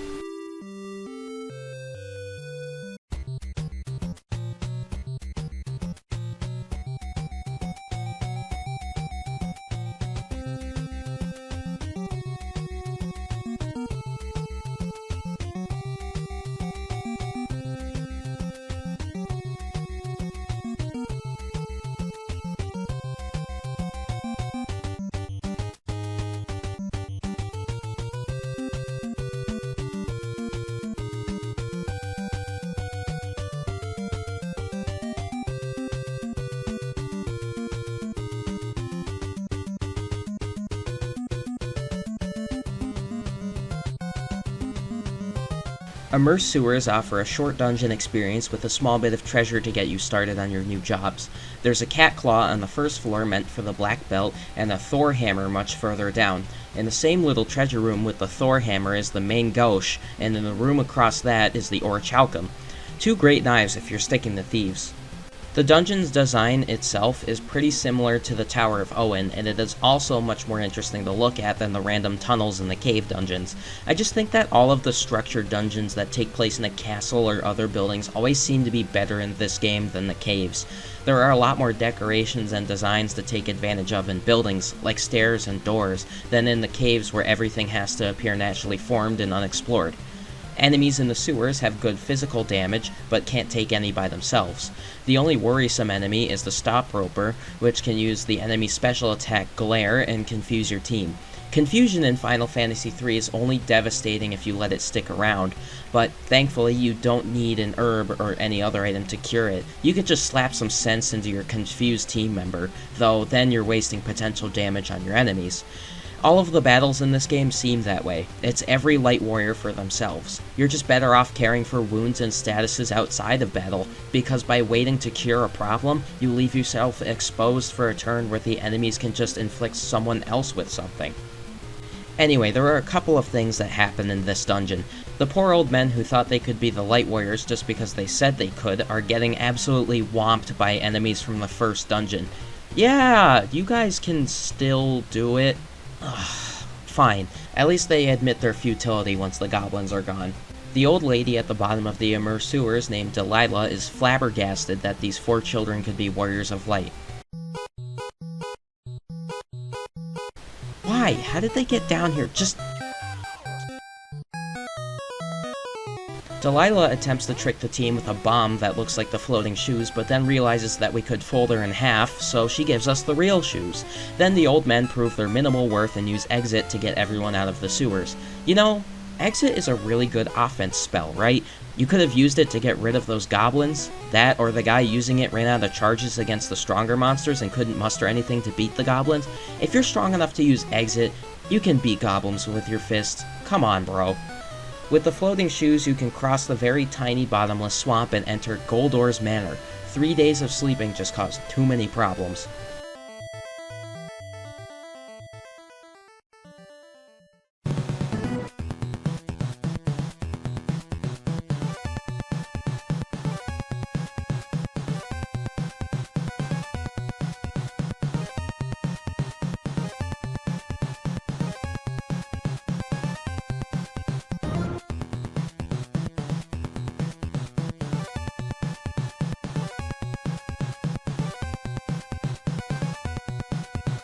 Goldor's Manor is a funny dungeon. The first floor has 4 locked rooms that you can open if you have magic keys from Gisahl or the thief job, but I'm going to save you some time. Ignore the 4 rooms and head up the stairs. The way forwards is in the northeastern room, but you should get the 12 treasure chests on the next floor. In these chests, there is a shiny sword, and a shiny sword, and a shiny sword, and a shiny sword. Please, stop giving me shiny swords. The last chest in line has dragon claws in it. That's good at least. The shiny swords are actually worse than the long swords you get all the way back in They're horrible. And if they didn't stack in your inventory, this would have to be some sort of practical joke because I would be a little mad. There isn't much else in this dungeon. Goldor's minions hiding in the dungeon, including gold bears and gold knights, aren't super dangerous. They'll just try to confuse you, and the bears will also try to petrify you. When the gold bears use the break spell, it doesn't petrify you instantly, it just starts the process. Partial petrification is a really strange mechanic that I haven't seen in any other RPG that I've played, and it really isn't that dangerous. I mean, to you. There's soft potions and a white magic spell to cure petrification anyway, but at the end of the game where you get to use partial petrification, it's absolutely nuts. Enemies can't get rid of it, so it's an instant knockout. It makes difficult battles very short. Break into the northeastern room, slip through the fake wall, and climb the stairs to Goldor. To Goldor's credit, he is a much tougher adversary than his minions in the mansion. He has some extremely powerful magic as well as a great punch. Thankfully, he does not have much health, so if you're around 500 health points per character, you can outlast him. Great, now we can get the Earth Crystal and finish the game.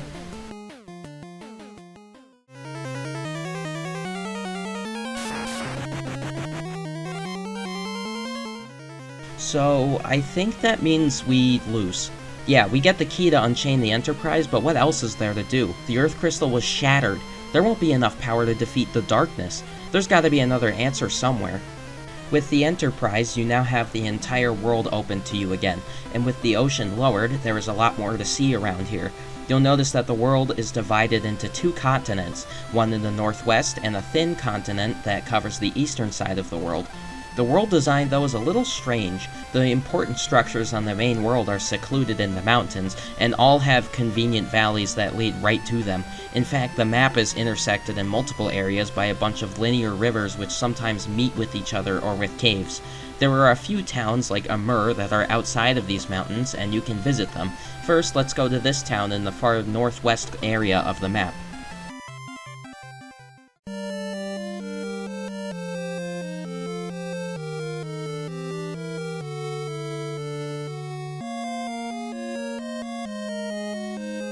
This is the town where all of the evokers live. Listen carefully to what the villagers here have to say because you'll get to know what the ending plot of the game looks like. Once in the Final Fantasy III world, there lived a powerful archmage named Noah, who sealed the great beasts Bahamut and Leviathan on the floating continent. There is also a Gurgan hidden in the trees that reveals that the floods of light and darkness threaten to turn both the light and dark worlds into void. There is someone summoning the darkness to the light world, and by bringing the two together, the offender hopes to accomplish the void. I'm sure this unnamed villain will be a final boss of some sort, but the Earth Crystal is still missing, so we can't fight yet. Since we're on the topic of summoning magic, let's talk a little about the 5 summons that are sold here. We have the Chocobo, Shiva, Rama, Ifrit, and Titan. I already went over the Chocobo's powers back when I introduced the Evoker class, so let's talk a little bit about the rest of the summons.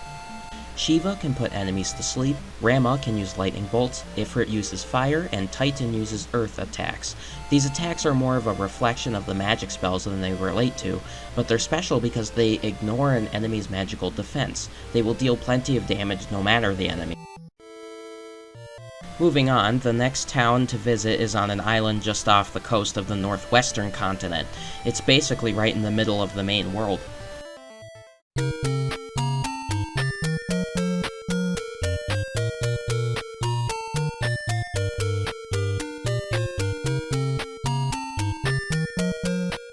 This is where the Geomancers and the Bards live. Honestly, it's just an information dump town in case you chose those two classes.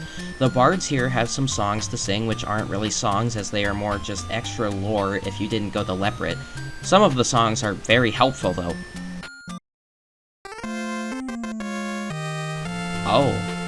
Oh good, I didn't know that, thank you.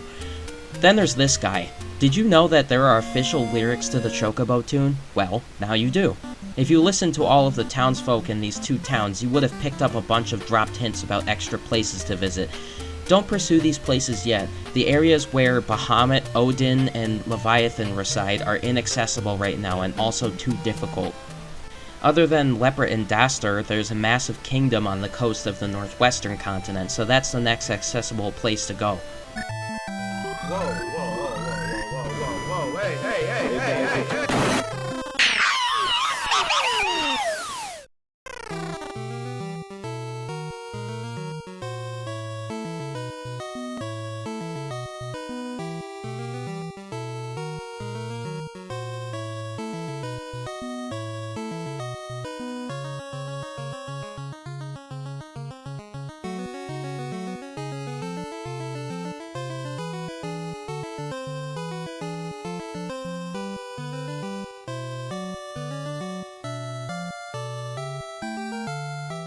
Two airships. Two whole airships have gone down in service of the Light Warriors, and right after getting it back from Goldor too.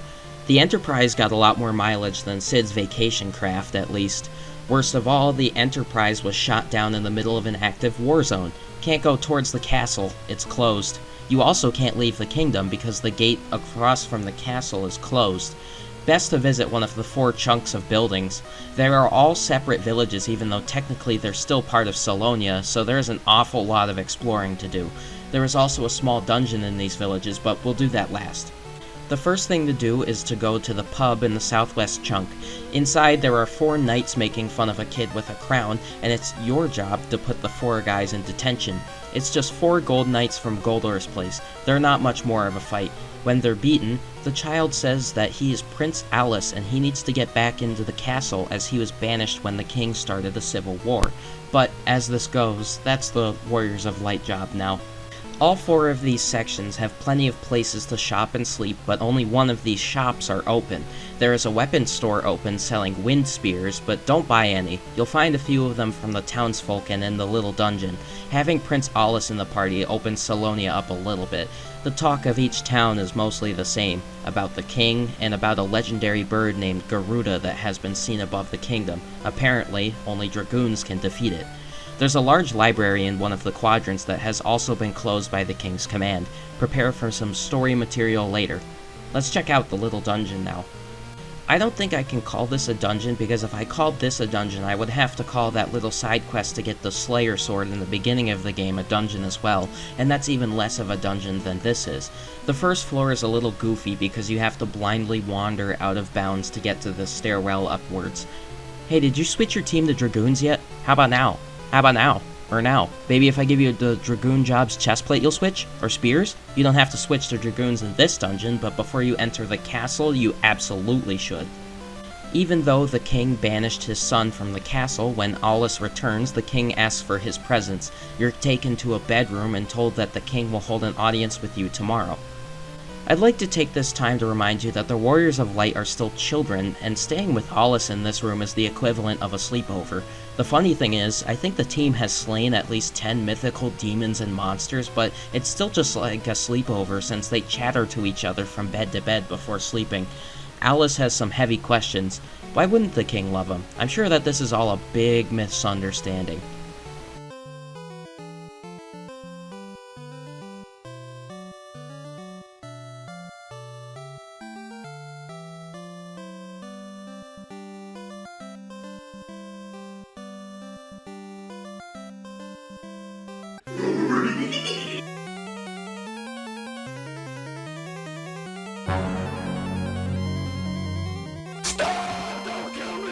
Oh.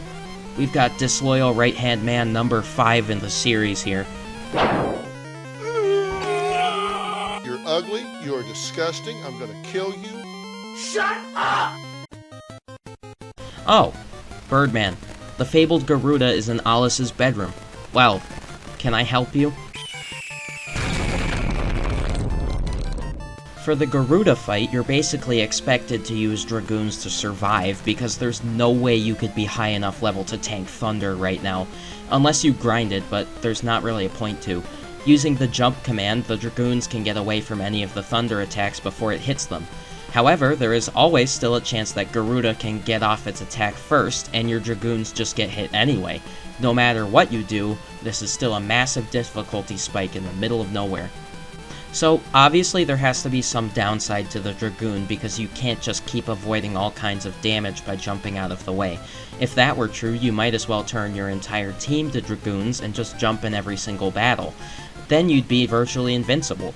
I just think that it should work a little differently is all. It doesn't seem best for a turn-based combat system, because then the battles turn into annoying coin flips for who goes first. So hopefully you luck out and beat Garuda instead of losing and wasting another 5 minutes to start the slot machine battle. Yet another nail-bitingly close scrape here.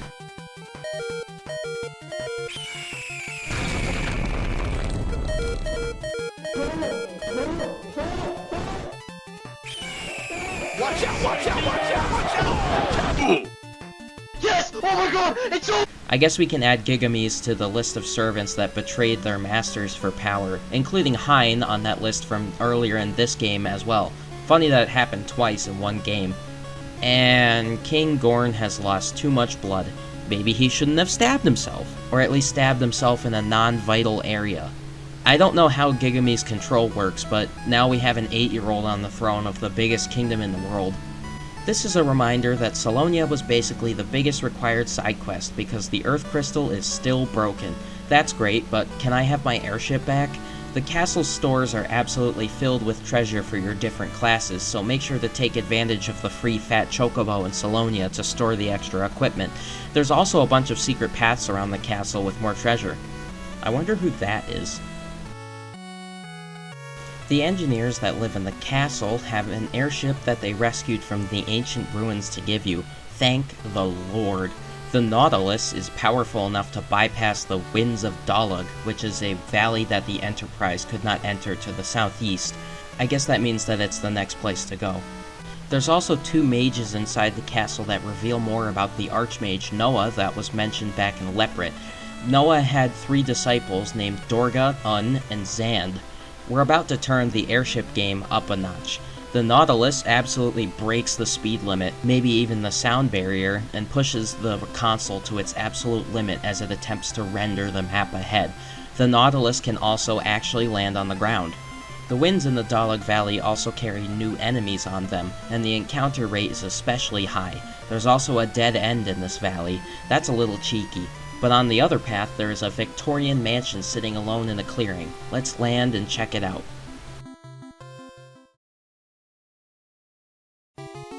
How many times is the team going to get ambushed? Seriously, you would think that they would learn to be cautious, but no, of course not. And now what? If you're familiar with any of the Final Fantasy games after this one, you might recognize these creatures as Moogles. They don't really have any of their iconic sass in this game, they're just minions for the master of this manor. Dorga is mostly uninteresting, to be perfectly honest, and he stays with you for a while, but what he tells you will set up the rest of the game and continue what the wizards in Salonia were talking about. When Noah passed, he gave 3 gifts to his disciples, his magic to Dorga, the dream world to Un, and mortality to Zand. Angered by what he believed to be a gift of scorn, Zand took advantage of the Earth Crystal to ruin the world. And, as it turns out, Dorga had given Goldor a magic crystal that could create infinite gold. So, the Earth Crystal is in fact not broken. Zand is still at work attempting to take control of the darkness, so Dorga decides to join you to take him down. Dorga tells you to head to the back of the mansion where there is a small tunnel. Before that comes the village of the Moogles, where you can empty your inventory and get a bunch of new magic.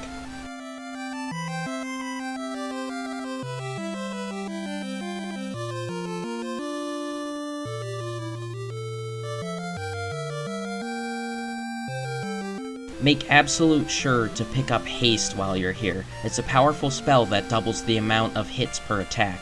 The same goes for the Life spell. Word of advice, be stingy with your Phoenix Downs because you will only get more from treasure chests and there aren't many left in the game. Using them before getting a raise spell is perfectly understandable, but now it is critical that they are saved for white mages. There are very few places on the overworld or in the overworld dungeons where you can revive anyone.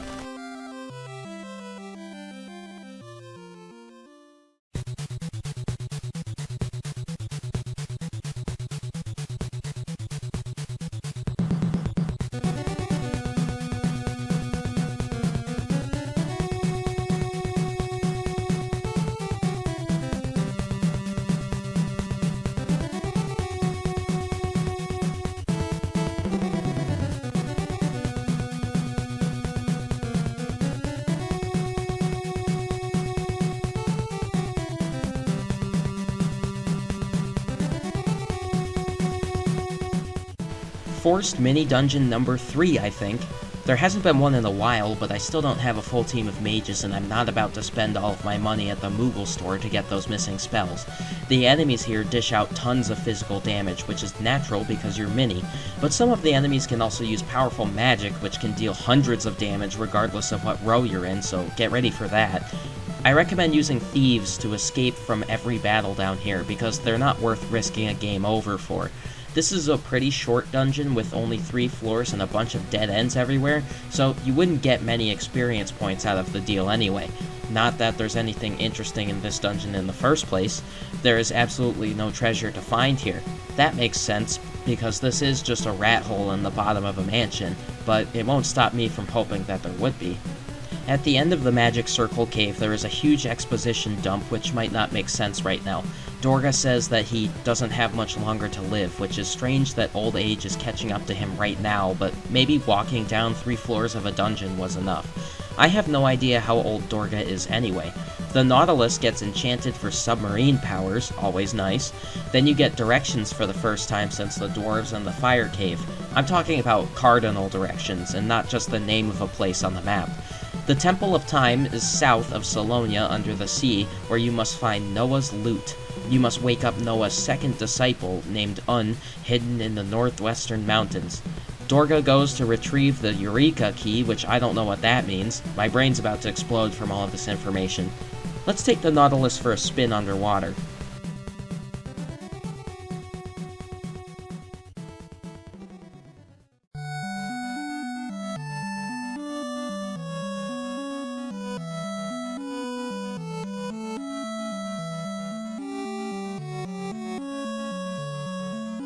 It's really unfortunate that this area of the game did not receive as much attention as the overworld did.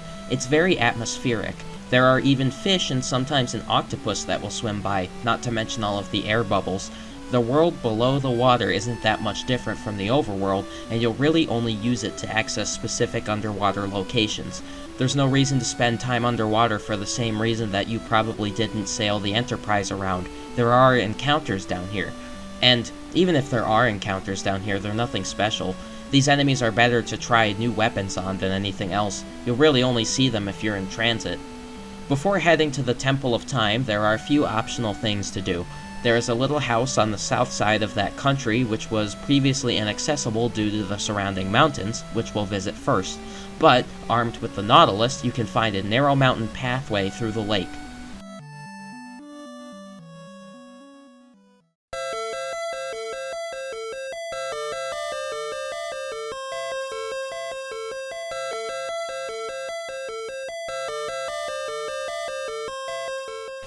Dorga's village is not a village at all.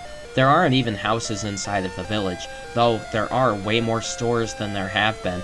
If you've been missing any of the magic from level 3 to level 7, now's your chance to grab those spells. All 5 of the summons available in Leprit are also available here. This is the perfect place to spend your money because, spoilers, you're not done with dungeons that you're better off using magic in. That's all I have to say about this place. It's a magic shopping mall. Let's move on to the first optional dungeon of the game, off the coast of this triangle island in the far southeastern corner of the map.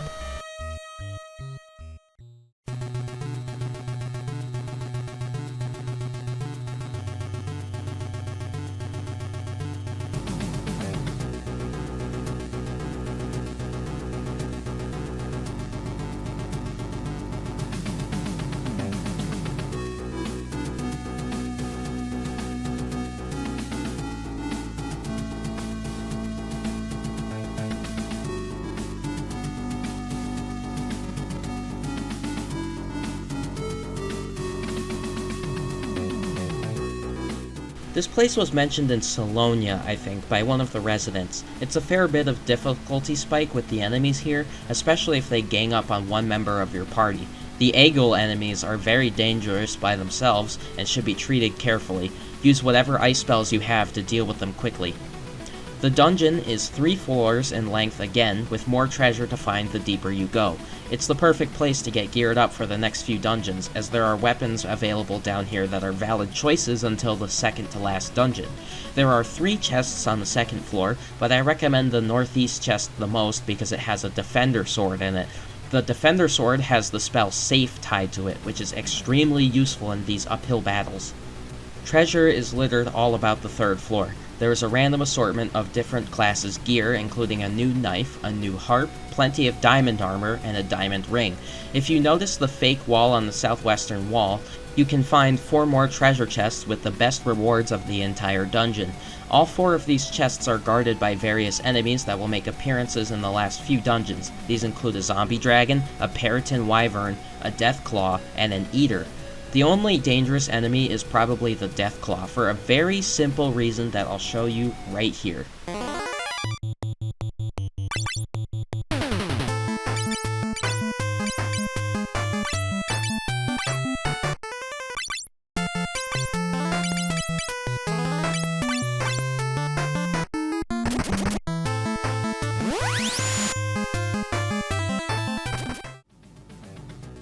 You can't end this battle with melee power. It's all about magic here. Hitting the Deathclaw in any manner causes another one to spawn.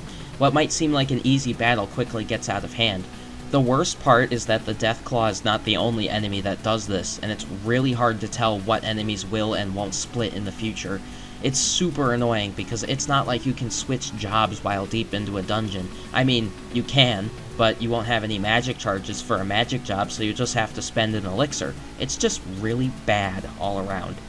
My only big piece of advice concerning the underwater cave is to get the blood spear at all costs. If you plan on using a dragoon anytime later in the game, you need to keep the blood spear, no matter what. It's the only way to keep a dragoon perpetually alive for crazy battles later.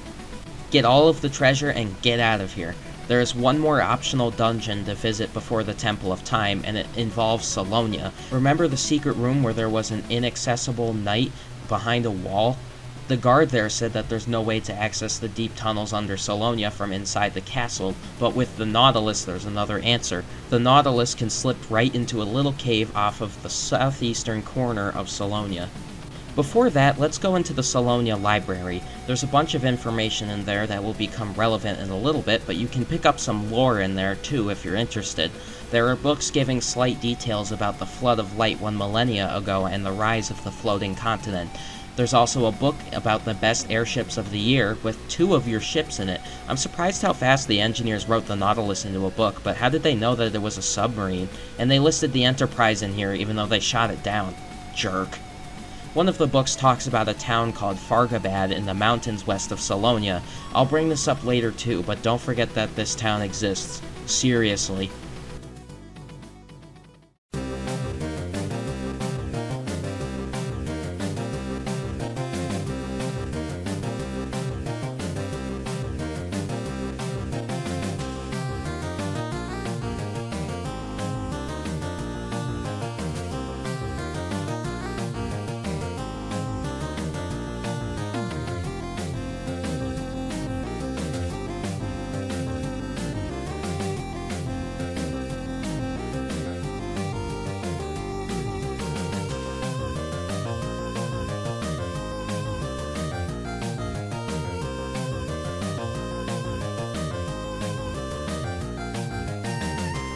Salonia's catacombs are flooded and worn down after so many years under the sea. There's also not a lot of it to explore. The first 2 floors are literally just bridges, and the third is just a bigger room filled with tunnels and some treasure. You can get an Aegis shield in here if you hadn't grabbed one in the underwater cave, though to be truthful, I didn't use shields much during the game. I had my knight dual wielding basically the entire time.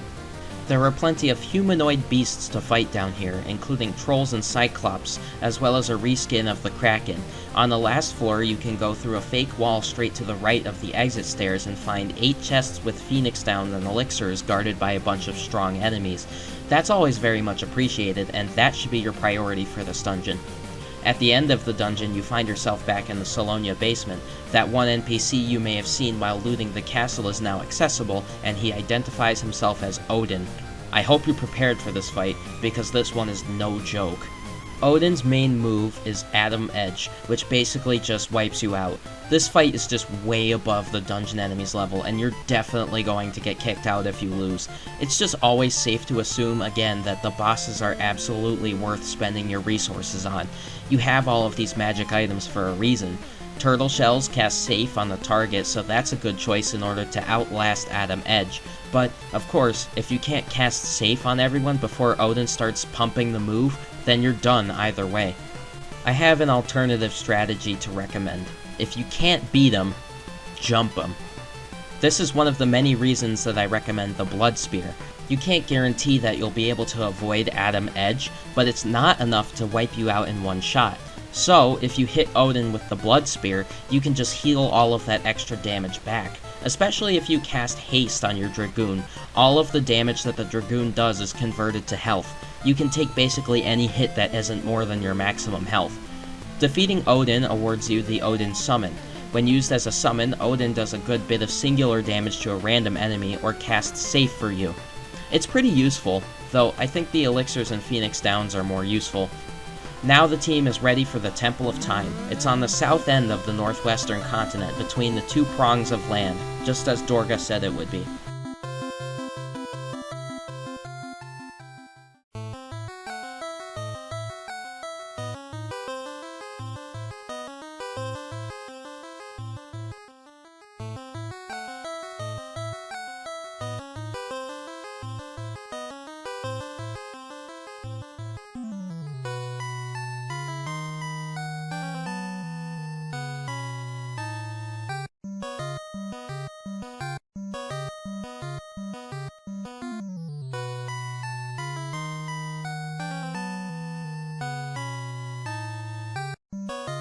You might be noticing a trend here. We've been going over dungeon after dungeon after dungeon, and there hasn't been a break in a while. Not since Dorga's village, and that was just a magic store. There's still 3 dungeons to go after this one before the next town, and that next town is basically the last one in the game. The beginning of the game was filled with towns after towns, and the second half is just the opposite. Honestly, I prefer the beginning of the game. I'm also going to assume that all of these flooded dungeons are kept watertight due to some magical property that isn't mentioned, because there's a lot of gray area there. Not to mention that the world was entirely flooded not that long ago. The Temple of Time enemies are very strong physically, but if you bothered to do the optional dungeons, you should be at more than a high enough level to tank hits from the monsters. There are also comparatively less monsters in this area, but they're much larger. Behemoths make their return in this dungeon, but they're less intimidating than in Final Fantasy II. All of the treasure rooms are unfortunately locked, so you can use the thief's ability to lockpick the doors, or you could go all the way back to Gisahl to get some more magic keys. There is one sneaky treasure room, however, that is hidden at the top of this waterfall room. It's one of the very few times that you're forced to walk through damage tiles in this game, but the reward is well worth it. 2 protection rings and a petrification weapon for the bard. Combine that with the golem staffs for the white wizard and you can now apply partial petrification to battle. Noah's lute is completely unguarded. It plays a song for you here, but you have to play the song again in a little bit, so I'll play it there instead. Once you have it, you can just warp out. Is, again, sleeping in the northwestern mountains. I'm sure that anyone who has flown the Nautilus came blasting through this area, so the cave should be familiar. Let's use Noah's lute.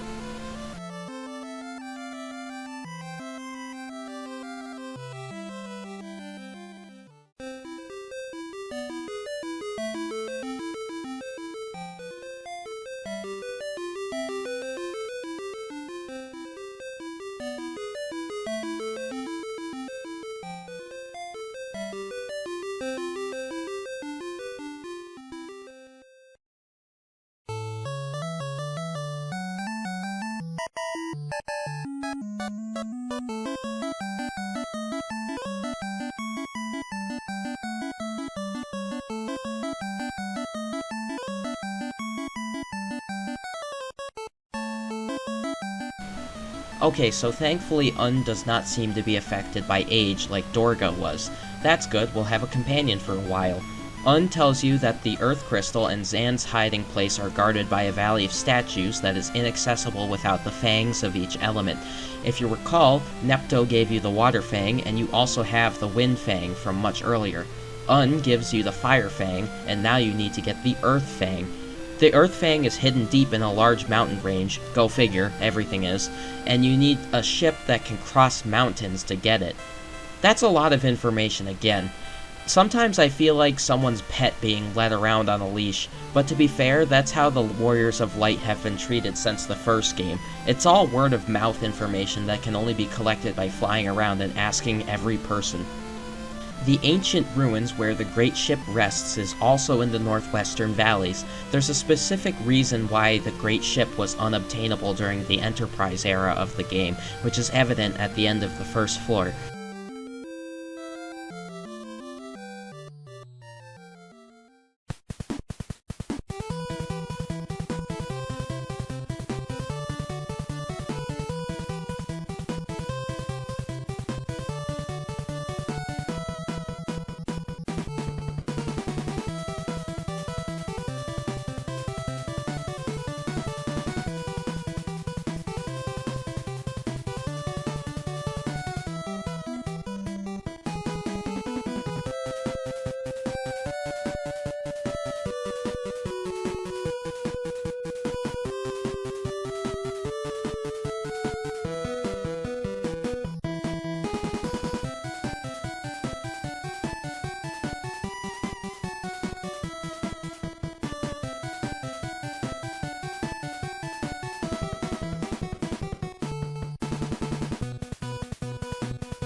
In the meantime, you'll fight a Pyralis, and another Pyralis, and a third Pyralis, and a fourth Pyralis, and this is the only enemy on this floor. This might seem dumb to say, but these evidently bad design choices are the things I remember the most, like the 11 shiny swords in Goldor's mansion. Un needs to clear the way to the lower levels of the ancient ruins by warping adamantite out of the way with Dreamworld powers. Sure, go right ahead and do that. Beyond the adamantite is a village of scholars that somehow made it through that adamantite wall and could have easily freed the great ship from the ruins, but just didn't feel like it. At least they offer a bunch of weapons and armor that you can use if you didn't go to the optional dungeons. The stores are appreciated because there are 6 more floors of the ruins to go. On the next floor, you run into this awesome and cool enemy that can do this. It's a blessing that you can actually hit this enemy, just that if you can't get rid of it before it gets a turn, it will summon another copy of itself. These copies can also summon more copies, so if you can't get rid of them either, soon you'll be fighting 6 of them at once. These battles can either be short if you get one enemy that you can beat in a single turn, or excruciatingly long if you get 2 or more to start with. At the bottom of this dungeon, you'll run into the freaking split enemies again. The only limit to how many enemies they can create is the amount of enemy slots on the screen. Magic is still the only option. I hope you have some still, because this was quite a long dungeon.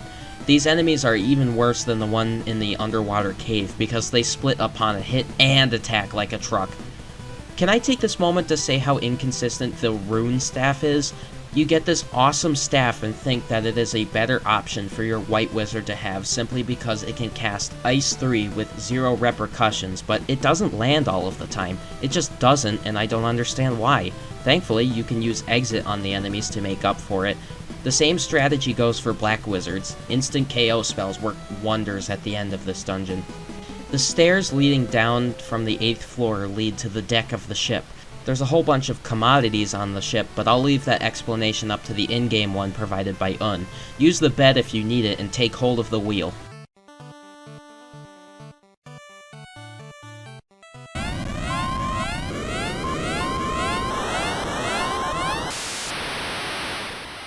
Behold, the...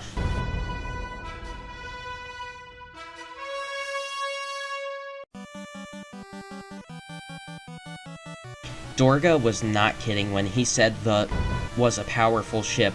The boasts a free bed, a fat chocobo, and 4 vending machines where you can purchase the latest in weapons, armor, and magic. You can also refresh your supply of potions and other items.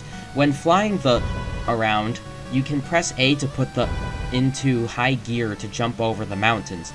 Now, of all times, this problem with the mountains becomes apparent. You can use the high gear to jump over mountains on the floating continent, and that's already above the mountains in the real world, so how come there is a high gear at all? I know, game design, but you are literally flying above the mountains anyway.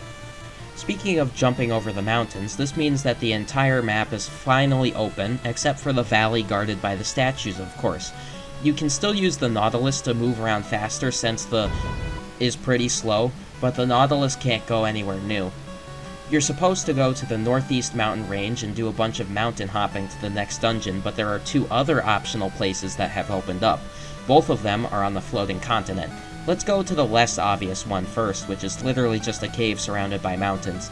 There were a bunch of places on the floating continent that were secluded, like Tozas, and this cave might be hard to spot because it wasn't the only one which had a 1-tile path leading directly to it. It's not hard to miss because it can be misconstrued as another early story area.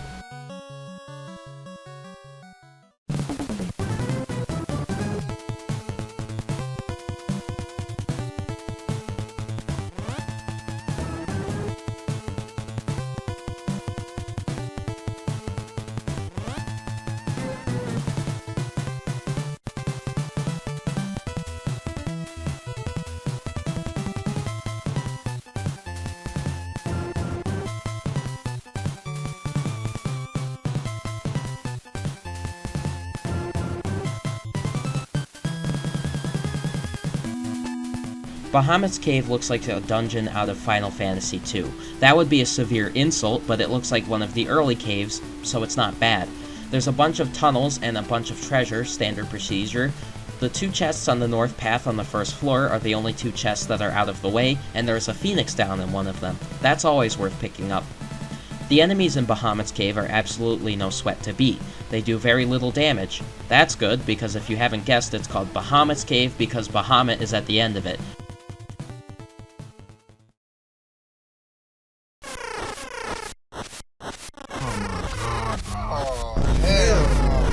When you fight Bahamut this time, it's absolutely nothing like the first fight with Desh. Bahamut takes the gloves off. Bahamut's physical attack doesn't hurt that much, but if Bahamut chooses to use Mega Flare, you're probably done for right then and there. The magic spell Wall, or the barrier item, can save you from 1 Mega Flare, but otherwise you can expect 1,000 or more damage. Defeating Bahamut earns you the Bahamut Summon. Unfortunately, you can't take advantage of Mega Flare right now, and the Evoker naturally has less magic charges than the other 2 wizard classes, so you'll have to stick with the mediocre attack option. But do not worry, great things are afoot. The second place to visit is on the western side of the island, below the Dwarf Island. There is a small lake with a creature swimming inside of it, which you might have noticed when doing the dungeons nearby. You can use to jump to the lake and row out to the creature.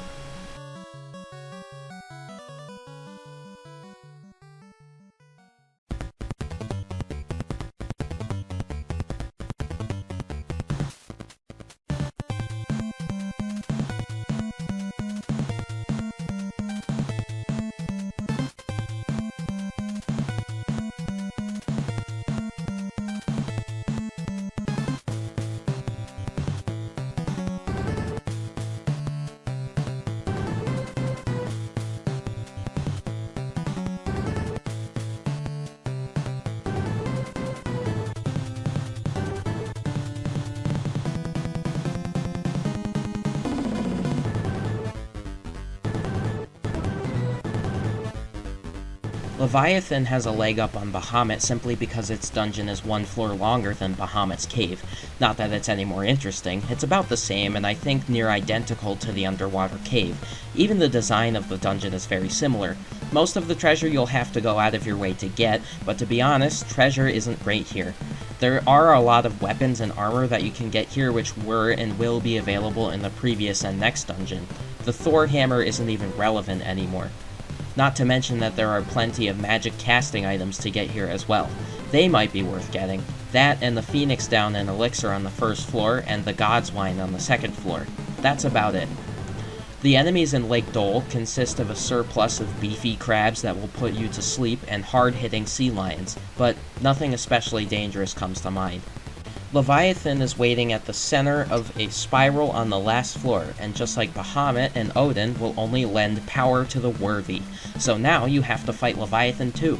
Leviathan isn't as dangerous as Bahamut was, though the special move Tsunami does plenty of damage. Don't bother healing between turns. If you can get 3 turns of damage on Leviathan, that should be enough to beat it. Defeating the Leviathan awards you the Leviathan Summon and completes your collection. With those 2 optional dungeons out of the way, there is a single other place to visit before the next dungeon. Remember that village that was mentioned by the Salonia library? You can now get there by hopping over the mountains south of Salonia.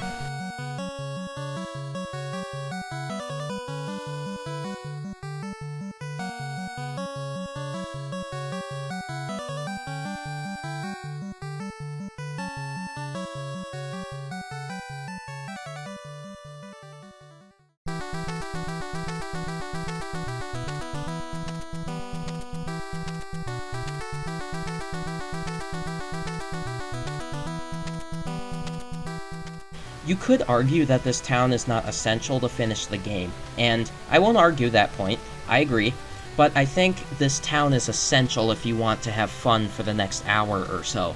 Fargabaad is filled with Dark Knights who are mastering the Dark Swords. It's been a pretty long while since the Water Crystal, and now it's time to switch to the Dark Knights. Dark Knights, I think, were scammed. They're really cool, but they only have one function, to use Dark Blades to slay the Splitting Monsters. Fargabaad is the best place to get Dark Blades for Dark Knights, and I recommend having 3 Dark Knights on your team. The last member should be a White Wizard. Don't spend all of your money on Dark Blades yet, though. There is plenty of opportunity to get some around town. The first Dark Blade was in Bahamut's cave called the Kotetsu. You can find another blade called Kiku behind the waterfall. You have to fight a shinobi in order to get it. It's a trivial fight. After that, switch 2 people to Dark Knights and have them use the 2 swords to get you through the cave to the north. Fargabaad's cave is a teaser trailer for the upcoming dungeon, and it's foreboding. The entire cave is filled with fake wall pathways that you can't tell apart from normal walls, and all of the enemies you run into here will split on contact. That is, unless you fight using Dark Blades. There are only 4 treasure chests here, but there are 2 more Dark Blades to get. Grab those through the mazes and the demon armor and get out of there. You can then use your remaining money to get armor for your Dark Knights. That's enough of Fargabaad. There is a chocobo forest in this little area, so you can change out your inventory, but keep all of the dark stuff. You'll need it. In order to get to the next dungeon, you need to use to hop through this mountain range to the northeast. It's one big spotty maze that there are somehow dead ends in, and you need to get to the middle. There are also encounters in here, but they won't be a problem because the has a special feature.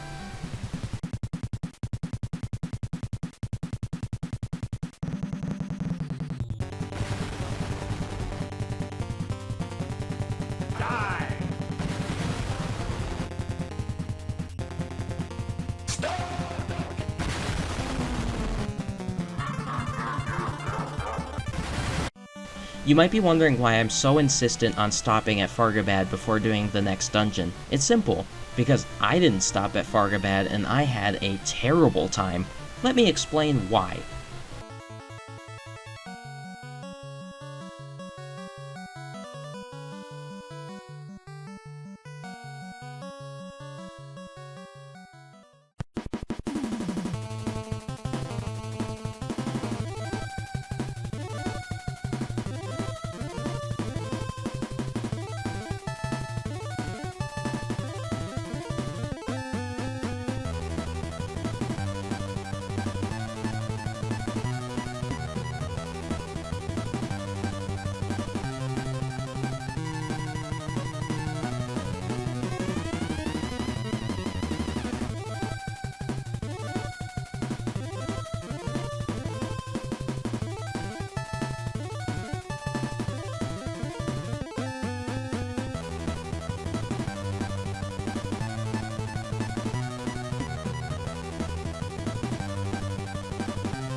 This dungeon is really bad. I'm not mincing any words this time. This dungeon was just a pain in the neck to play through, and I don't think that has to do with my huge mistake playing this dungeon without going to Fargabaad. It just is. The whole reason that this dungeon is excruciating is that you need to rely solely on the Dark Knight class to push through. I kid you not, you will not have enough magic charges to last all the way to the end of this dungeon no matter what. You can basically guarantee that every enemy down here will split upon a normal melee attack, except for the boss. It's a small mercy that the boss is normal. Otherwise, it's 11 floors of enemies that you can't fight without dark blades or magic. It is a true test of endurance. At the very least, there are NPCs at the beginning of this dungeon that give you a couple more dark blades to use. I still don't know how these guys keep getting into places that took hours of mechanical development for the team to reach, because whatever mountain climbing they did, we can surely do as well. Anyway, the Cave of Darkness is also by far the worst example of dungeon design in the entire game. Sure, there have been plenty of dungeons that have had 8+ floors before, but there has never been such a suffocating presence of fake walls before than here. The map design speaks of the mistakes of the past. I thought that we were done with the pick-a-path problems, but that's not true. Somehow, in the way that they're presented in this dungeon, they're even worse. It has to do with the length of the paths you choose, because there's no way of knowing you're in a dead end unless you've walked the full length of the path and tested every wall to see if there was a turn or hidden door. This is not fun. And I want to clarify, I didn't run out of magic charges on my Dark Knights. I ran out of magic charges for my mages. I can't punch the enemies to use up the turn because then the enemies will split, and I can't change rows to waste turns because I don't want to risk my mage getting hurt. I also don't want to run from every battle because the experience is the only thing that makes these battles worth fighting. No, in order to have my Black Wizard on the team, the only option I could use without magic in that dungeon was to waste random items in my inventory.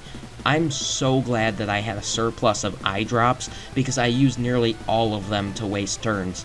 Not to cure anything, of course, just to waste turns. I think the only other option would have been to switch my Black Wizard to a different job and use the Defend command. Then, I wouldn't have gotten any job levels out of the deal. It's just a bad situation either way. Maybe, if I had Dark Blades, I could switch everyone to a Dark Knight, but I would still need a healer. So, I suffered all the way through the wasteful encounters and pick-a-path garbage. The better option would be to use the Thief and just escape from all of these battles, then take chances with the boss at the end of the dungeon, really. Not to mention that one of the fake pathways leads right behind the pedestal where the Earth Fang is. The boss down here, named Hecaton, hits like an absolute truck. Great for a super long dungeon that taxes you greatly, isn't it? If you have an elixir around, I recommend sparing one for a black mage, because Quake is quite effective in this fight. If you pull out all the stops, you can beat Hecaton in 3 turns. We have the Earth Fang. Get me out of here before I turn my TV inside out. Following Un's further instructions, we now have to go back to Dorga's mansion where the two have prepared something? I don't know.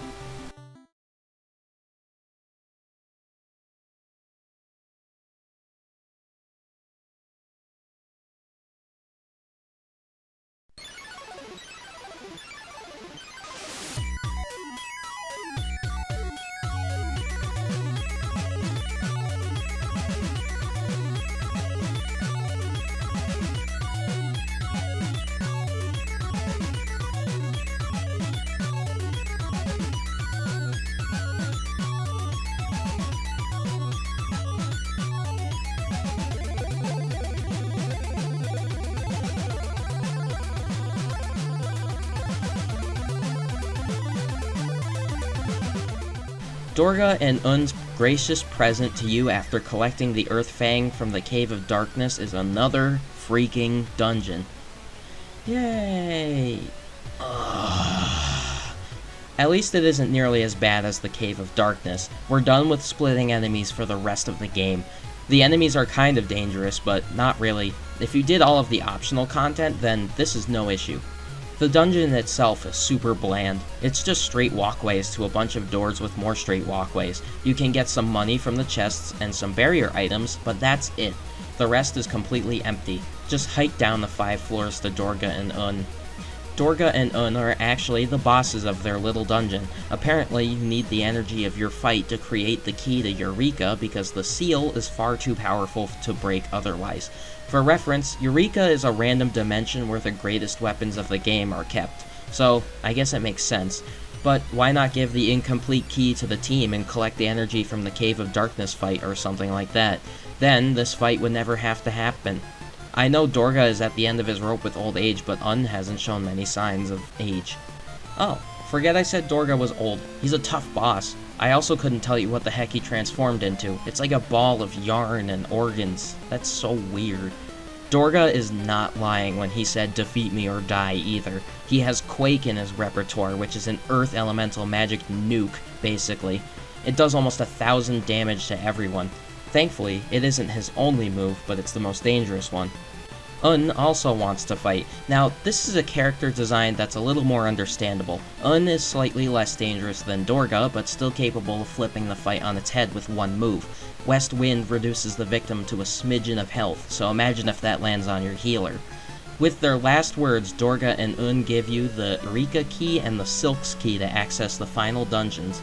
You have 6 key items in your inventory, so I recommend taking the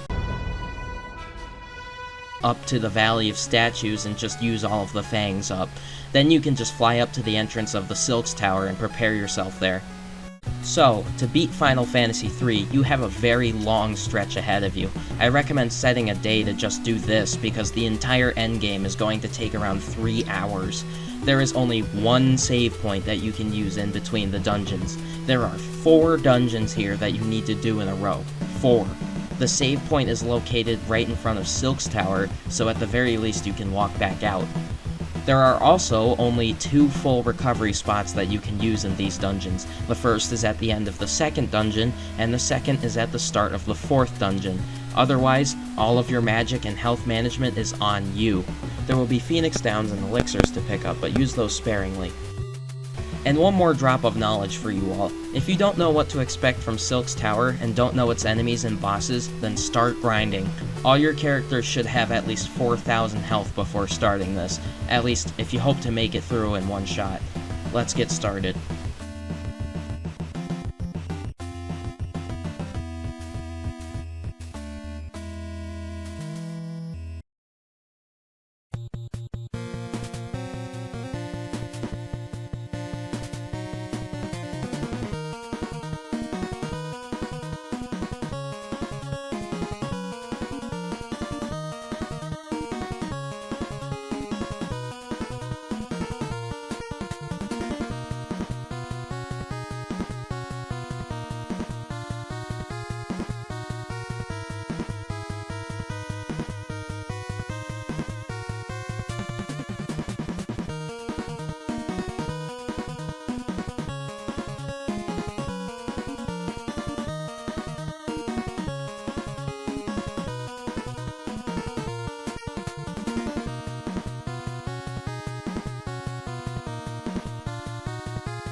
The Ancient's Maze is dungeon number 1 of 4 left to beat the game. It's definitely the easiest of the 4 too. The center door straight across from the entrance is actually the seat of the Earth Crystal. That's convenient. Of course there's a boss, but after fighting the Land Turtle, Guzko, and Kraken, you should know that it's standard procedure at this point.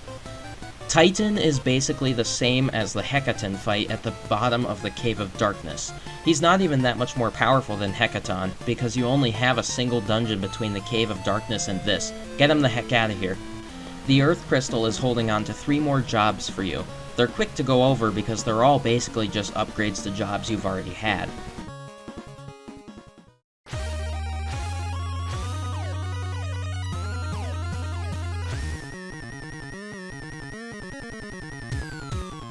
A Magus is an upgrade to the Black Wizard class with a lot more magic charges to use. I don't have much to say about this job either. The Devout and Magus jobs are just blatant upgrades to the White Wizard and Black Wizard jobs.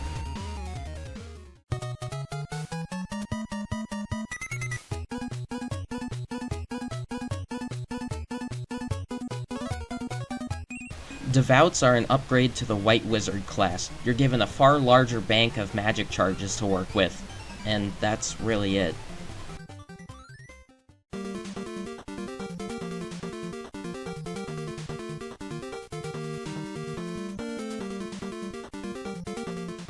The Summoner is an upgrade job for the Evoker and has more magic charges to use for summons. If you pay attention to the summon's actions though, you'll notice that the Summoner causes the characters to do different things than the Evoker does. Take Odin for example. When summoned by an Evoker, you'd either get a single sword attack or extra defense. But with the Summoner, Odin is able to use the Zen Tetsugen, or in English, the Atom Edge, and can end battles with a single slice. You still can't control what the summon does, but the Summoner narrows its options down to its most powerful move only. Honestly, the Devout and Magus are good for what's coming, but not enough. I don't think they have nearly enough magic charges for the final 2 dungeons, even if there is a refill between the 2, so conserve your elixirs, and go back outside and take a nap on the... before continuing into the Ancient's Maze. Save your game, too. The Ancient's Maze is exactly as advertised. It is a maze. It's better if you take the wrong direction in the maze because there's a lot of powerful treasure in the dead ends. Get all the crystal armor around here. It's even better than the Genji armor from the Cave of Darkness. There are only a couple enemies here, but none of them are especially problematic. They're just fodder for your new magic prowess. All of them can take a good turn or 2 worth of damage unless you skip the appetizers and use instant KO spells instead. The Great Daemon only exists to irritate the player, I think. It can summon an unclone that has the same capabilities as the original, but this one is just red. You can get the Break Blade and the Ultimate Rod halfway through the dungeon, and let me tell you, these weapons are awesome. They are both partial petrification weapons, and very effective ones at that. If you use those 2 in tandem with the Golem Staff, you can turn just about any normal enemy to stone and end the fight prematurely. It is a great tool if you're underleveled. The last room of the Ancient's Maze has a Holy Spear, which is always nice, and a Hell Claw for black belts. That red door to the outside is intimidating. I wonder if that's an indication of what's to come. This little courtyard between Sylx Tower and the Ancient's Maze is the last place to save before attempting the final 3 dungeons. You can even come back here after finishing Eureka, but the rest needs to be done in a single run. But how terrible it is that you can't fly over the Ancient's Maze, because that means you can't get a full restore before heading into Sylx Tower. I'm not going to display the title card or anything for Sylx Tower yet. Before you proceed with any part of Sylx Tower, enter the door immediately across from the entrance in the middle of the lake. The Eureka key you were given from Dorga allows you to access another dungeon hidden inside of Sylx Tower, which, I won't lie, is basically required if you want to have fun for the next couple of hours.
This is dungeon 2 of 4 in a row. The Forbidden Land of Eureka is not a bad dungeon, and the enemies are also not far out of reach. They're all glass cannons down here with around 1,000 health each and good damage potential. You will probably run into a tougher ninja on the bottom floors of this dungeon, but I recommend using Petrification or Exit to take them out. Thankfully, the tools from the Ancient's Maze, like the Ultimate Wand and the Break Blade, work wonders here. And if you have 2 Golem Staves, then all of those 3 things can be used to great effect against stronger enemies. The most problematic enemy down here for me was the Slipnir, because it can cast all sorts of status magic such as Toad and Blind. Thankfully, the has a free status effect cure shop on board, so that's an easy fix. With all of this money, you could easily get a full stack of those. And when Dorga and Owen mentioned that Eureka was the land of great weapons and tools, they weren't kidding. There is an abundance of Phoenix Downs and elixirs to find in all of the chests, as well as a bunch of high-level magic items. I recommend skipping the magic items, however, because the enemies further into the final stretch have a wide set of elemental resistances. It's not worth the inventory space. Out of all of the treasure chests to open on the first 2 floors, open the chest hidden behind a large fake wall because it has a ribbon on it. The ninja guarding the ribbon is absolutely worth fighting to get the ribbon. The ribbon provides elemental resistances to everything and adds a good bit of defense to your character. Get that thing on your healer because you'll be running into Quake a lot. The other thing to keep are the shurikens, which deal the highest damage in the game. I think you can see where this is going. The biggest feature of Eureka are the weapons lying around. On the 4th floor, there's a chakram in a small clearing called the Full Moon. In order to win the greatest weapons from Eureka, you must fight the spirits guarding them. The Full Moon is guarded by a Hyne clone called Amon, who is really easy to beat. He just casts flame over and over. On the next floor, there is a cliff with the Darkblade Masamune guarded by a Kunoichi. She has a move called Mind Blast, which paralyzes everyone. It's a more common move than her actual attack, which isn't that powerful either. It's a slightly annoying battle. The Masamune is a great sword that, if you're still using a Dark Knight, is put to fantastic use. Next up is another sword on a cliff, this time across a huge bridge. The legendary Excalibur is stuck on the ground and guarded by a general. Now, this fight is actually hard. The general can smack someone with the best armor for 1500 damage, so you'll want to beat him quickly. In order to beat him, let's use a broken mechanic that the last areas of the game will revolve around. The fact that Haste, the double damage spell, and Safe, the defense spell, can stack. Oh, you've got to put some swaz on it, Gromit. Stop being... No matter how powerful the enemy that you run into, if you can stack Haste on yourself to keep doubling your damage, you'll be able to do the damage cap from the back row. If you can spare your healer to keep casting it, then you can steamroll basically anything. The only limits are the character's health and your magic charges. Let's go even further into Eureka. This passage on the left is not the end of the dungeon, even if the dead end seems like it. If you go through the wall, there is another room covered in skeletons. There are 2 more weapons to get here, and it's up to you which you want to fight first. I went for the sword Ragnarok first. Ragnarok is guarded by the first of these bosses to actually be named Guardian, and it lives more than up to that name. Guardian spams Quake over and over, the first of many reasons why getting that ribbon is essential for future play. He can also cast Wall, so you better hope that you can get your turn off before he does, and your magic attacks are redirected to your team. This battle is close scrape number 5, I think. There's been a lot of them. The eldest staff on the other side of the room is guarded by Scylla. Scylla can use Flare, which is a really dangerous level 8 magic spell, but it's not group-wide. I don't think Scylla is as dangerous as the Guardian is, but the reward for beating Scylla may be much greater. Upon defeat, she not only grants you the eldest staff, but also 2 new ultimate jobs. You now have the Ninja and the Sage.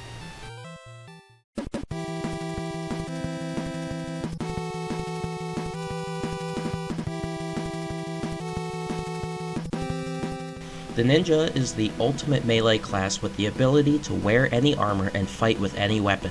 The Ninja cannot, however, use any of the special commands that those past classes could. Ninja battle commands are restricted to fighting, defending, running, or using an item. In light of that, ninjas can also use shurikens, which are the best option for dealing high damage in the game. If you have the money to buy them in Eureka, that is.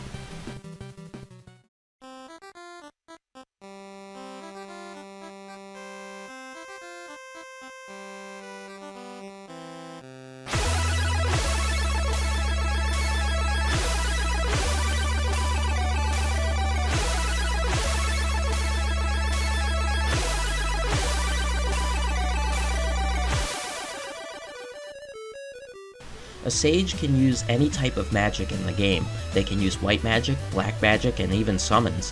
Upgrading to this class provides yet another boost to magic charge capacity, which is always appreciated and necessary. If you have any classes besides melee classes that depend on charges or a gimmick, switch them to a sage right away. The final floor of Eureka is not dangerous at all. Recovery area number 1 is right here, complete with both a revive pool and a refill on health and magic, and they're sorely appreciated. Even with the abundance of charges provided by the Devout and the Magus, I was running low when I got here anyway.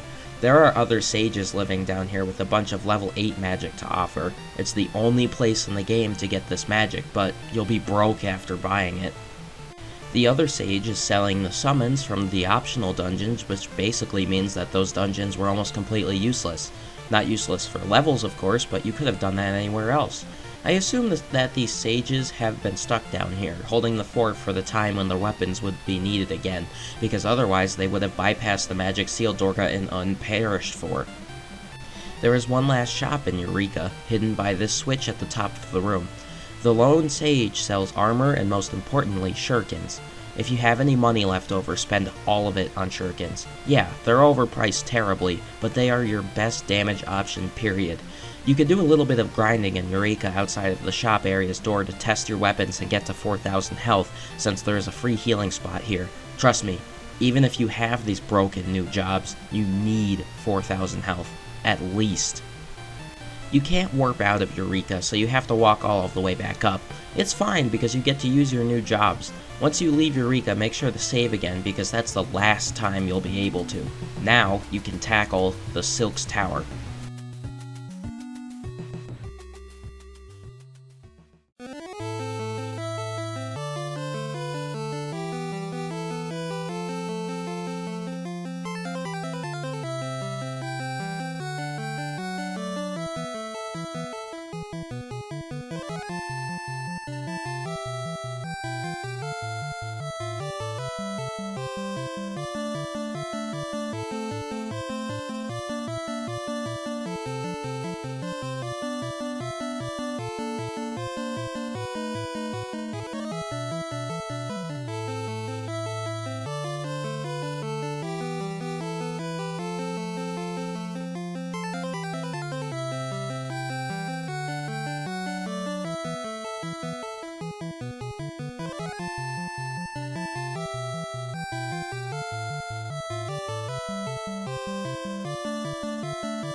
I've been told by about 5 people that the Crystal Tower at the end of Final Fantasy III is to be feared. Now that I'm here, it's time to see if the rumors are true. Call me insane, but I didn't go to Eureka during my playthrough, and I actually recorded that part after beating the game. I went straight to Sylx, and I'll show you how I did it. The enemies in the Sylx Tower are pretty strong, but they're not completely impossible. In my scheme to beat the game without going to Eureka, I used the partial petrification weapons to great effect here. If a strong enemy would stick around and make a costly battle for my team, I would just target it with any petrification moves I had. And if you're not sold on using those tactics, you can also use exit and break like I've mentioned earlier. The enemies here are still vulnerable to those. But the amount of enemies is a problem. The last enemy capable of summoning others is here on the first floor. Blux can summon Dorga clones, go figure, and the Dorga clones are also just as capable as Dorga himself. You have to take them out quickly before they use Quake and take all of your health. Later into the dungeon you run into Cum-Cums that have somewhere around 4,000 health, I think. Petrification is overpowered here if you're still doing that. There's no need to outdamage what you can beat quickly otherwise. The other enemies besides those two are okay to fight. Though, the path required to obtain all of the treasure in Sylx Tower is lengthy, and the damage from all of these enemies will add up sooner or later. The treasure in Sylx Tower is a repeat of what Eureka had to offer, minus the endgame weapons. Phoenix Downs, elixirs, and so on. You can get another Eldest Staff here at least if you have another Sage. The fake walls are used sparingly here, but at the very least they are indicated. You'll notice that this tower is pretty compact, but there is an awful lot of walking involved in its symmetrical design, especially on the 2nd and 5th floors. You'll also be crossing between the 3rd and 4th floors to get further upwards. It's fine, I think it's fine, but my stock of magic charges say otherwise. Let's get a move on to the end of this dungeon. There aren't many defining features other than the 5th floor that's over a pit and the last floor filled with a lake. You can get more crystal armor for your ninjas or melee fighters. The door to Zan's hideout opens and it's silent, not a sound to be heard. There are 5 dragon statues in the room and a single mirror.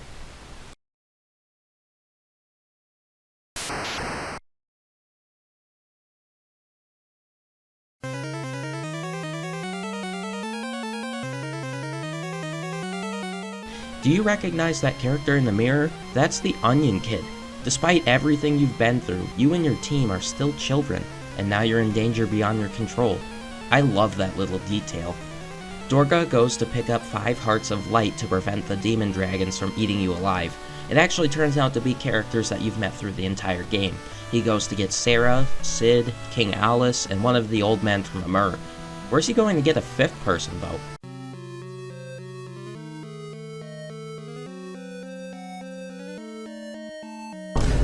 Why are you invincible? This doesn't make any sense! I have no idea how Desh is alive or how the floating continent is still floating. I thought that if there was a flame burning at its top, the continent was in danger of falling. How long was Desh working on the dang thing? Any emotion I felt during that cutscene where the fool jumped into the fire is completely erased. They stop the demon dragons and free your party. You're teleported behind the mirror and Zand is here. He's been in charge of destroying the world using the Earth Crystal, but after thwarting his traps and the 5 demon dragons, I'm sure he has nothing left to protect himself. Right? Okay, Libra is a pretty good move, not bad. If he's just gonna scan my health, this fight will be no issue.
So, I think getting folded by Meteor is some sort of rite of passage to this finale of the game.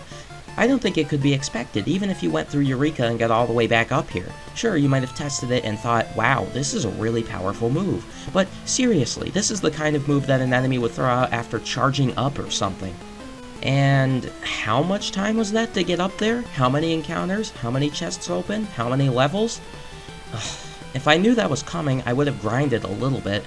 For your future information, Meteor is the ultimate non-elemental black magic move that will deal around 1500 to 3500 damage to your party wherever it's used. There's really no time to recover from getting hit by one either, because all of the 4 enemies that use it just spam it. The Sage is your best option if you could just out-heal it, but there's only one way to avoid Meteor. If you can't beat him, jump him. I will now reveal to you my strategy that I used to beat the game and the 6 near impossible bosses. Call it cheap, call it not plausible, but it worked. And I admit that I could have gone back to Eureka to get the extra 2 jobs with the time I spent trying this, but I wanted to make my own mark on this game. So, here's what I did. This entire strategy is dependent on the Dragoon's battle command to jump. When the Dragoon jumps, the character can avoid any sort of damage as long as the Dragoon is in the air as the enemy attacks. This of course comes with 2 drawbacks. Number 1, the rest of the team is completely exposed to the enemy damage and will most definitely get wiped while the Dragoon is in the air. Number 2, the Dragoon is left to fend for themselves and they must keep jumping to avoid all damage. There are a couple minuscule details that make this harder, which I'll go over now. First off, you may be thinking that the Dragoon has a hard time escaping from the battle no matter what happens. And you're right. As long as the rest of the non-Dragoon team is alive, the target Dragoon will almost always get hit by attacks. But if the Dragoons are the only ones alive, the turn order changes a little bit. I found that the Dragoon's landing is a bit different when they are the only one left. When there is a different job alive, the Dragoon's landing will be counted as that character's turn and will be factored into the normal turn order. That means that the Dragoon can land and still get hit by the enemy. There is a possibility that the Dragoon will stay in the air before the enemy's turn, but it's slim. However, when the Dragoons are the only ones left, they can actually avoid the enemy's turn altogether when they land. Then, the Dragoons can just choose to jump again and avoid half of the chances to receive fatal damage. This does not rule out the possibility that the Dragoons can get hit before jumping again, and in order for this to work, either all of the Dragoons have to be on the ground or in the air. If the Dragoons are offset from each other, then the enemy will be able to log another turn and get an attack off as the mid-air Dragoons land. It's either all or nothing. That takes care of the first problem. The second problem is that no matter what happens, there still is a bit of error when the Dragoon is preparing to jump. The enemy can still inflict damage. How can the Dragoon live when it's just them left? Thankfully, that's what the Blood Spear is for. The Blood Spear can give the Dragoon whatever health they lose to that error back, as the Blood Spear gives whatever damage the Dragoon does back to them as absorbed health. So the only real way that a Dragoon equipped with the Blood Spear could lose is if the rest of the team is alive or if the enemy is able to get 2 high damage attacks off in a row. The Dragoon's jumping is pretty dependable on going first, so you've got to face a really strong attacks for this not to work. Meteor is, well, that's the really strong attack that makes this not work. You just have to hope that the stars don't align and the Dragoon gets smacked by it. The other thing is haste. The Dragoon absorbs all health from the damage they inflict, and if you can increase that damage, you can also increase the amount of health that the Dragoon will get back. That means that the Dragoon can get hit by a tough move such as Quake, then hit the enemy and be back at full health. Haste is essentially required to survive Meteor Spam, which means that your White Mage needs to go first in every battle. Remember, haste and safe stack. This brings me to the reason I recommended having 4,000 health at the beginning of Sylx Tower. If you can ensure that all 4 of your characters can survive a single meteor cast, then you can simply cast safe on one person until they take absolutely no damage from anything. I recommend doing it to a healer because then the healer can resurrect the others and slowly build their defense too. You'll hit the damage cap every time if you keep casting haste too. And if you're worried about wasting magic charges, you still have elixirs. This is really close to the end of the game, so you can parse out some of the elixirs to get you to the final boss. Just make sure you have enough to cast safe all around, and if you don't, then use the defender swords to cast it. In the case of Zand, it works out. Zand just casts Libra exactly half of the time, so Dragoons have a pretty easy road to victory here. I'm very glad that I had the Dragoon equipment around. I seriously would not have been able to beat Zand if I didn't. What do you mean that isn't the end?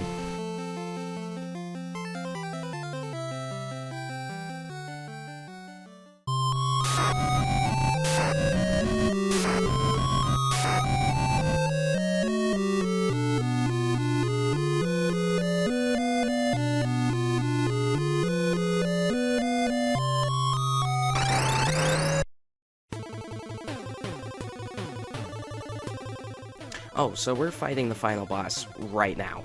Okay, sure, I gotcha. Zand wasn't enough. He better have just been a difficulty spike.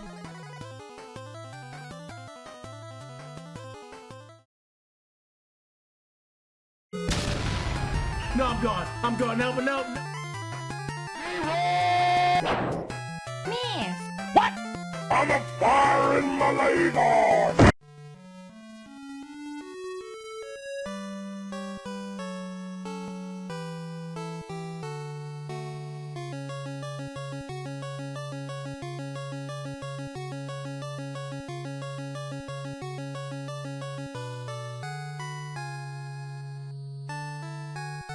Thank you, Final Fantasy III. You gave me one of the hardest battles in a video game, and then ended my entire party. No joke, they all literally kicked the bucket. And without a single hit on the final boss, what gives? But luckily, the game's plot armor is here to save the day. Dorga and Un once again pave a very nice road to your future by giving their life essence to you. What more could those two possibly give? They have forced their souls to stay until Zand was defeated before moving on, but they can stay no longer. I always wondered what would happen if one of the side characters just used the life spell on someone who passed away in the game. We have no choice but to give chase to the Cloud of Darkness to its homeworld. With nothing but well wishes from the rest of the crew, it's time to have some real difficulty in this game. Zand is just the tip of the iceberg.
This is the end, for real this time, and it's also the 4th dungeon in a row.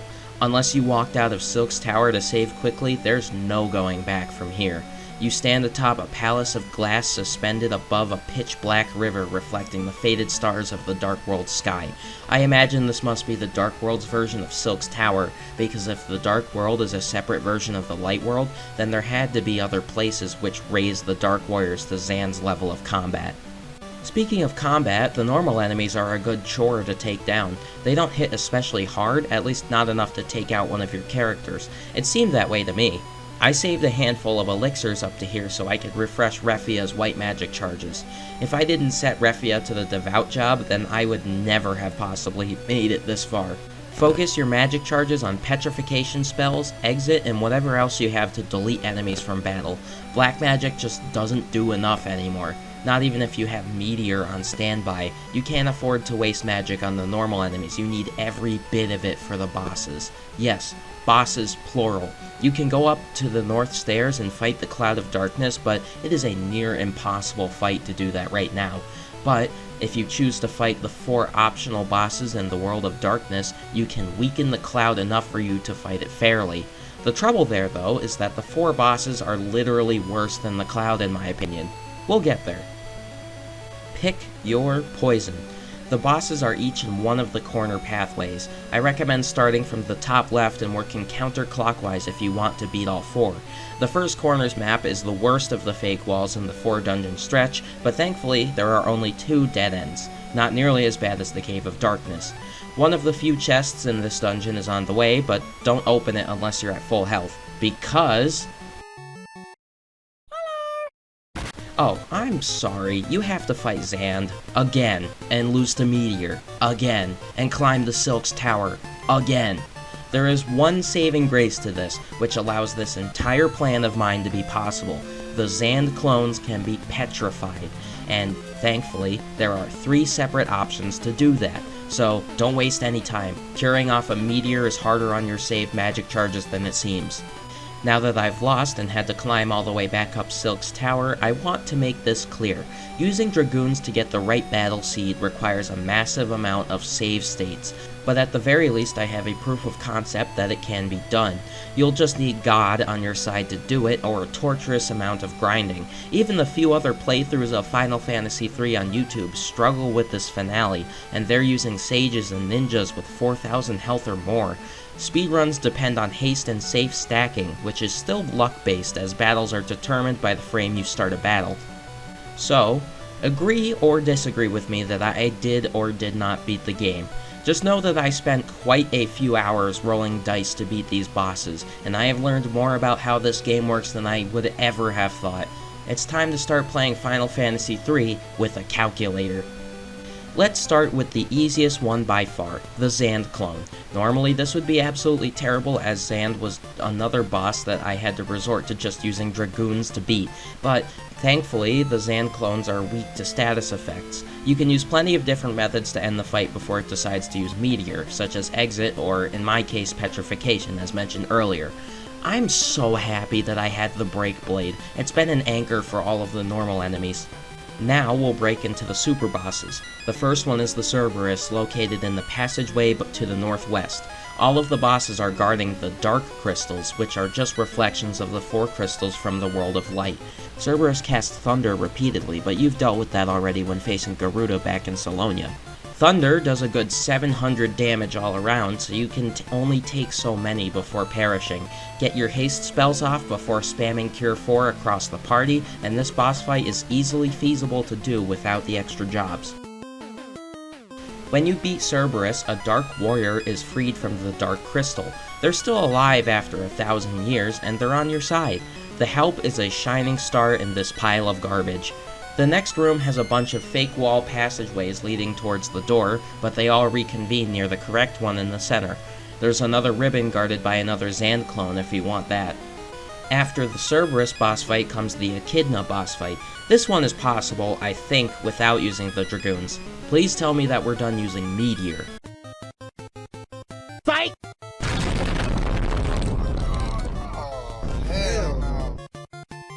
Echidna would be a normal freaking boss fight if it weren't for Meteor. See, I'm not even opposed to the enemies being able to use Quake, which Echidna has, of course. I get it. This dungeon is full of eldritch terrors and it's supposed to be difficult. But Meteor just takes these fights so far and away from any conception of challenge, it's just aggravating. The next pre-boss room is a giant sea that you're supposed to walk around, but there are secret fake walls that you can use to skip through it. The ribbon here is in the top right pathway. The third super boss is definitely the hardest enemy in the entire game, by far. This is the Ahriman boss fight, and all of the difficulty rests on the overabundance of Meteor. It's literally the first move. In fact, all of Ahriman's attacks are just group wipe moves of varying quality. However, there is a very small detail that makes this entire plan work out. All of the super bosses, as spammy as they may seem, actually have a 1 in 100 chance to do a physical attack. It's an incredibly small chance to see in a real battle, sure, but it can happen. Even the final boss can do a physical attack instead of using Flare Wave. The physical attack isn't terrible unless you're already at low health. Considering that the team needs a turn or two to set up haste, having one somewhat wasted turn is a godsend. So, if you can get your Dragoon in the air equipped with the Blood Spear and Haste, you have a chance, a very slim chance, because there is still always the possibility that Ahriman will get off its turn before you jump back in the air, and that turn is Meteor. Ahriman can also cast Thunder, Flame, and Blizzard, but those at the very least can be resisted using the ribbons. Meteor and Quake, which Ahriman uses every 2 turns, are the big issues. I say that if you still have the Holy Spear, just give it to the Dragoons as well. As nice as the Crystal Shield is, the Holy Spear works better for this fight, because you need your Dragoon to do as much damage as possible. Damage inflicted by the Blood Spear is the only damage that turns into health, sure, but that's a worst case scenario. Your goal is to whittle down the 35,000 health as fast as possible. I hate this thing, I really do. Ahriman is the bane of my existence. I was just rolling the lottery on this fight over and over, because I had to get Arc off the ground with haste casted before Meteor struck, and that was so difficult to do. I was only able to win if Arc had both the Holy Spear and the Blood Spear. Otherwise, it was 4 freaking hours of gambling. It was horrible.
The last boss room is one big spiral that you can skip by using the fake walls again. The 5th ribbon is in the top right corner again, but if you have the first ribbon from Eureka, don't bother with it. There aren't any elemental attacks left in the game besides the ones from normal enemies. After the Ahriman comes the 2-headed dragon, which I say is almost as bad.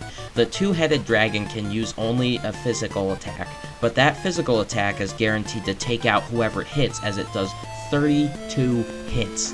32 hits. It's the only time that I have seen the damage cap get hit in the game. This is the best fight to have a bunch of mages because the dragon will only attack one party member per turn. So, you can remain at critical health basically the entire time and just fight the dragon by reviving your party over and over. I don't think you can cancel out the dragon's insane damage with any specific job, and the grinding it would take to survive a single attack even in the back row is not favorable in the slightest. Now that the 4 Dark Warriors have been freed, you can head up to the center stairwell into the final boss's lair. There is one last set of fake pathways here to guess through, but that's it. Take the right-hand side to get to the platform. In all of Final Fantasy games so far, each one nails the final boss's room, and this one is no different. The only thing darker than this is the loading screen between the encounter flash and the actual battle, and that's because it's just a black screen. But in this room, there's barely anything.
The Dark Warriors that you freed appear around the Dark Cloud and jump into the cloud. They're just gone. The crystals that were trapped in also shatter, so all the Dark Cloud has left is the power of light. But that's all the help you needed. This is the real final boss fight of the game. If you went straight to this boss from the entrance, you would be faced with 65,000 hit points. But by doing the side routes and freeing the Dark Warriors, by their sacrifice you only have to deal with 45,000. That's still the most HP of anything in the entire game, but the time save is nice. That basically means that every Dark Warrior does about 5,000 damage to the Dark Cloud, so maybe it's worth trying to fight the others. I didn't test the fight with the Dark Cloud, so maybe it is impossible before you get the 4 bosses dealt with. It's exactly like the preview in Sylx Tower, except now you can actually hit the Dark Cloud. That also means that you're going to get hit by Flare Wave a whole bunch. Thankfully, you can guarantee that it won't be a team wipe on the first turn by healing before this fight starts. I recommend spamming safe on whoever can heal the party so that they can just use life too and spam safe on the next person. In this way, you can slowly get all of your characters back to life, and then they will take virtually no damage from any attack. Then, it's just a matter of waiting. Or, you could do what I did and depend solely on the Dragoon coin flips. The Blood Spear is perfect for this boss fight because if you have haste casted on the Dragoon at least twice, then the Dragoon can out-heal the Flare Wave attacks. You just then have to spam jump over and over. What sucks about this boss fight is that you have to resort to such cheap ways of winning. The same could be said of all of the bosses in the World of Darkness, or even Zand. If there were just a couple small changes to the game, then none of this extreme strategy and luck would be required. I'm not chickening out at all. This really wasn't fun to play. So, just in general, if the damage from Meteor was lowered to Flare Wave's level, let's say 1,000 to 2,000 damage per turn, then that would be bearable. Flare Wave could also be reduced to compensate for the frequency of the attack, because I can't imagine having many magic charges left for this fight. You know, even if you had elixirs to spare. The final change I would make is to buff the amount that Cure 4 restores, because 500 per person is just not enough to make this work. You basically are required to have a dedicated healer to preemptively cast a Cure spell in order to survive. For all of its cool environments and character designs, the ending is just frustrating. Thankfully, on my 16th try, my prayers for a perfect beginning to the final boss were answered. I got my 2 hastes and my Dragoon in the air, then it was just a waiting game from there. I could sit back and see the cloud get demolished.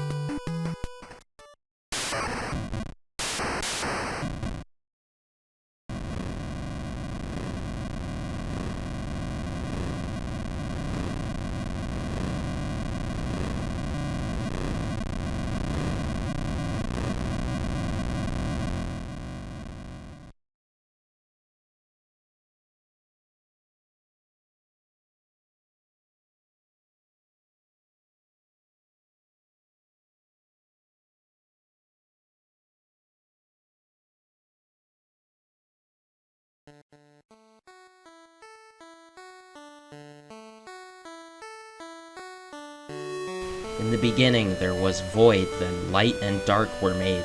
Everything was born, then stars, moon, water, fire, and life. But life gave birth to something more, dividing the light and dark, an energy called hope.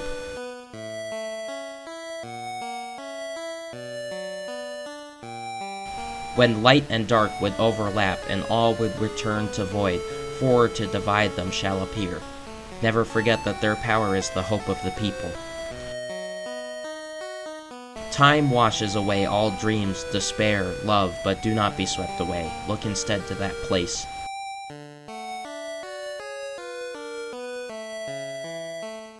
To the light which shines after all else is gone. Hope.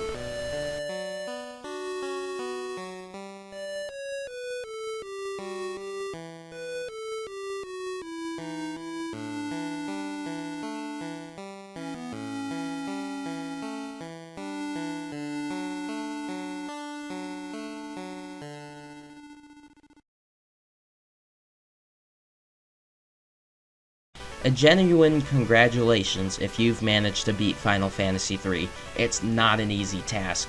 The other friends of the Light Warriors are waiting outside to pat you on the back as well, and after the final boss you actually receive one last job from the credits sequence, Airship Driver. You have to drop all 5 of your support group members off at their homes, starting with the old man from Amur. Good job, dude, you actually don't suck. Next up is Prince Alice. I have no idea how he held off one of the demon dragons, but credit to him for managing it. Now we leave the back at Salonia to pick up the Nautilus and bring it back to the floating continent. You actually get to see the inside of the Nautilus here. Cid and Desh get off at Canaan. Cid has his wife to see, and Desh has his fiancée that was sleeping in one of the houses with the secret passages. When Desh left, he left Serena devastated, so they're going to be a couple. And hopefully the floating continent doesn't fall while he's gone from the Tower of Owen. Finally, Princess Sarah has to go back to Sassoon in the valley in the beginning of the game, back when the Djinn was the big problem. The entire village of came out to congratulate and thank you. I'm happy with this ending. This is the kind of ending that I wanted. It's satisfying. I'm glad to have played Final Fantasy III.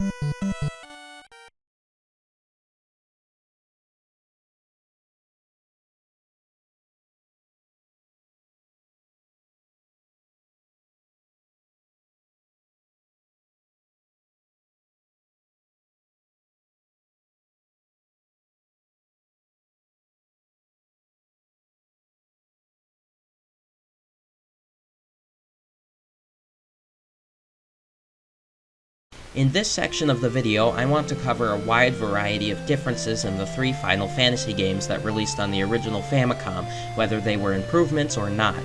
This series had to undergo a lot of experimentation in order to find the formula that is familiar in the games from the PlayStation onwards, so I'd like to cover what did and didn't work.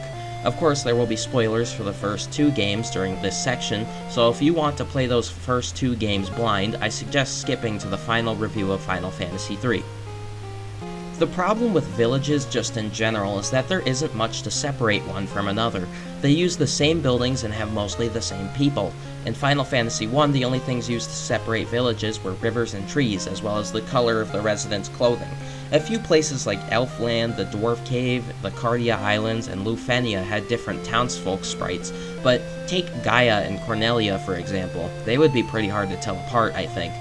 Final Fantasy II was slightly better and worse with its villages. The grass does change color, and now there's more depth to the areas now that we can have walls, but the only village I can remember with a defining feature is Mysidia.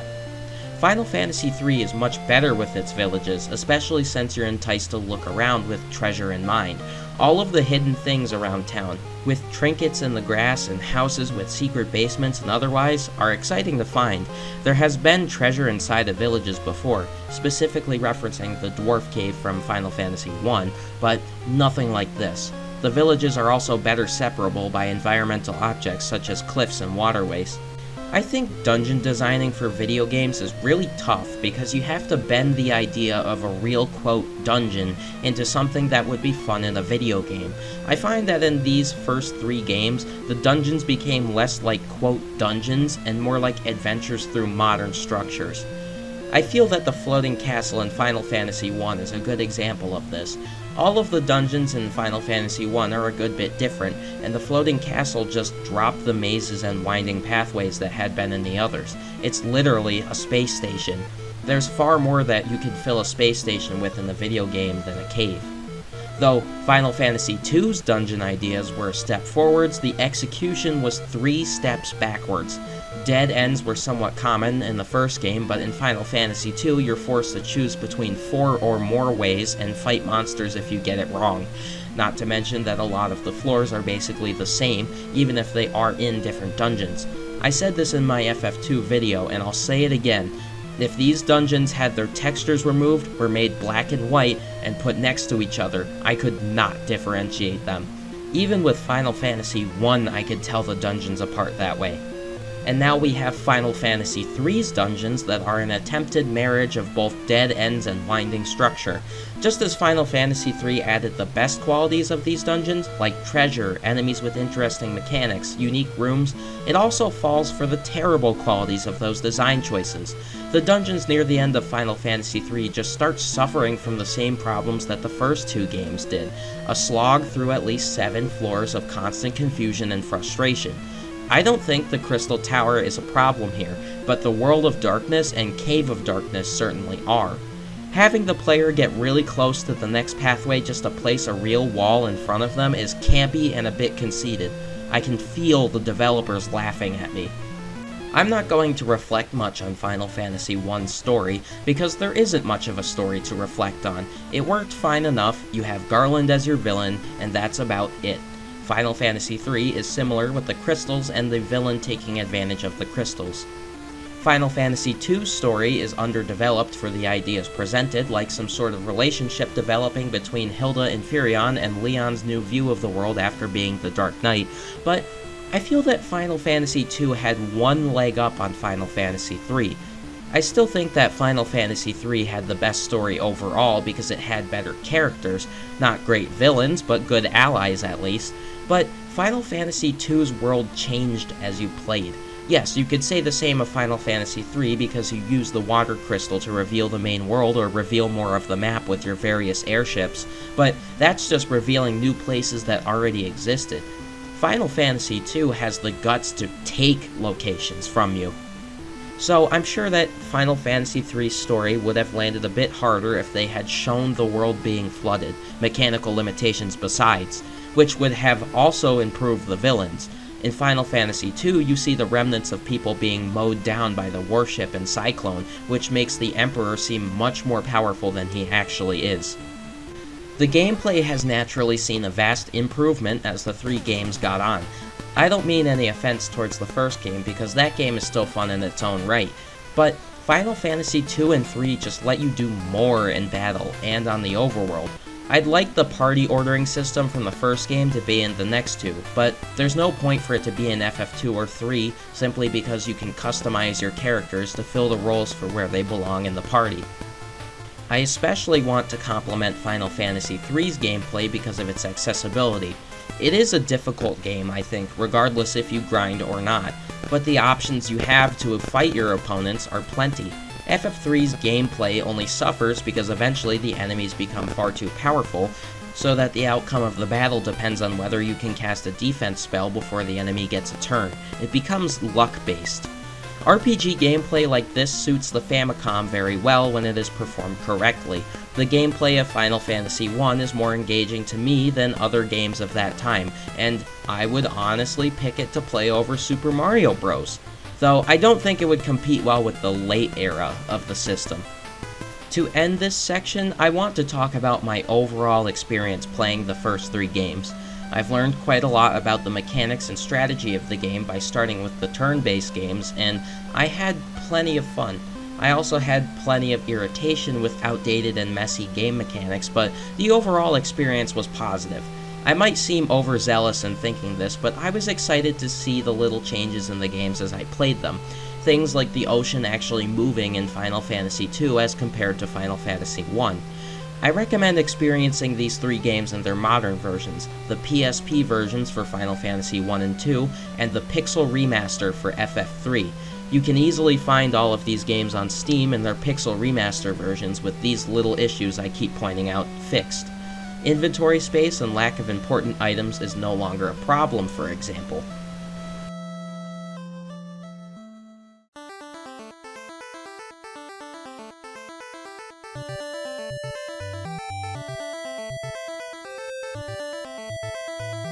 Final Fantasy III delivered the variety of music that I have been looking for. There are double the amount of tracks in this game than either of the first 2, including an actual villain theme and some enjoyable joke music. The sound effects for magic and sword hits are especially good too, they're satisfying. Though I think the flare sound from FF2 is better and Meteor is a bit grating. I would put the sound design higher, but I know that there is a little more that the system can be pushed to accomplish, specifically for how the percussion sounds. It's not all there. Enemy design in this game is a bit too cartoonish for the later plot of the game. I get it for the early game where you're just happy-go-lucky kids, but there comes a time, like with the demon dragons, that you're fighting for the world. The final boss in Zand embody that. I also docked quite a few points for the amount of effects in this game that rely on flashing lights. Encounters are all bright white flashes, damage tiles are all flashes, and certain cutscenes have a ton of flashes as well, usually the spinning ones. But I have to compliment the sprites in this game. They're done very well. It feels like each job has its own small personality. The Final Fantasy III world is phenomenal. There is a ton to explore, including a bunch of optional content, and it is paced well. I'm surprised there aren't reports of Famicoms exploding when this game is plugged into it. There's just so much. It would be a 10 out of 10 if there were more unique parts of the map, but unfortunately that is not true. I wish that the gameplay of Final Fantasy III was a bit better. I think the battle screen and battle progression are much better and smoother than they have been, but there are a bunch of restrictive factors that limited the abilities of this game. The way the job system is used is not to exercise freedom as it should have been. Dungeons were also variable in quality, from Sylx Tower to the Cave of Darkness. It just became stale after a while, and I feel like that is a result of just being forced to use certain jobs in order to keep playing. There is not much of a story to rate here, but at the very least the story has a level of conciseness and connection that has been missing from the previous entries. This is the earliest example I can think of with a dark and light world where neither is inherently good or bad, and that's entertaining enough. There's simply not enough substance to the story, just cool concepts.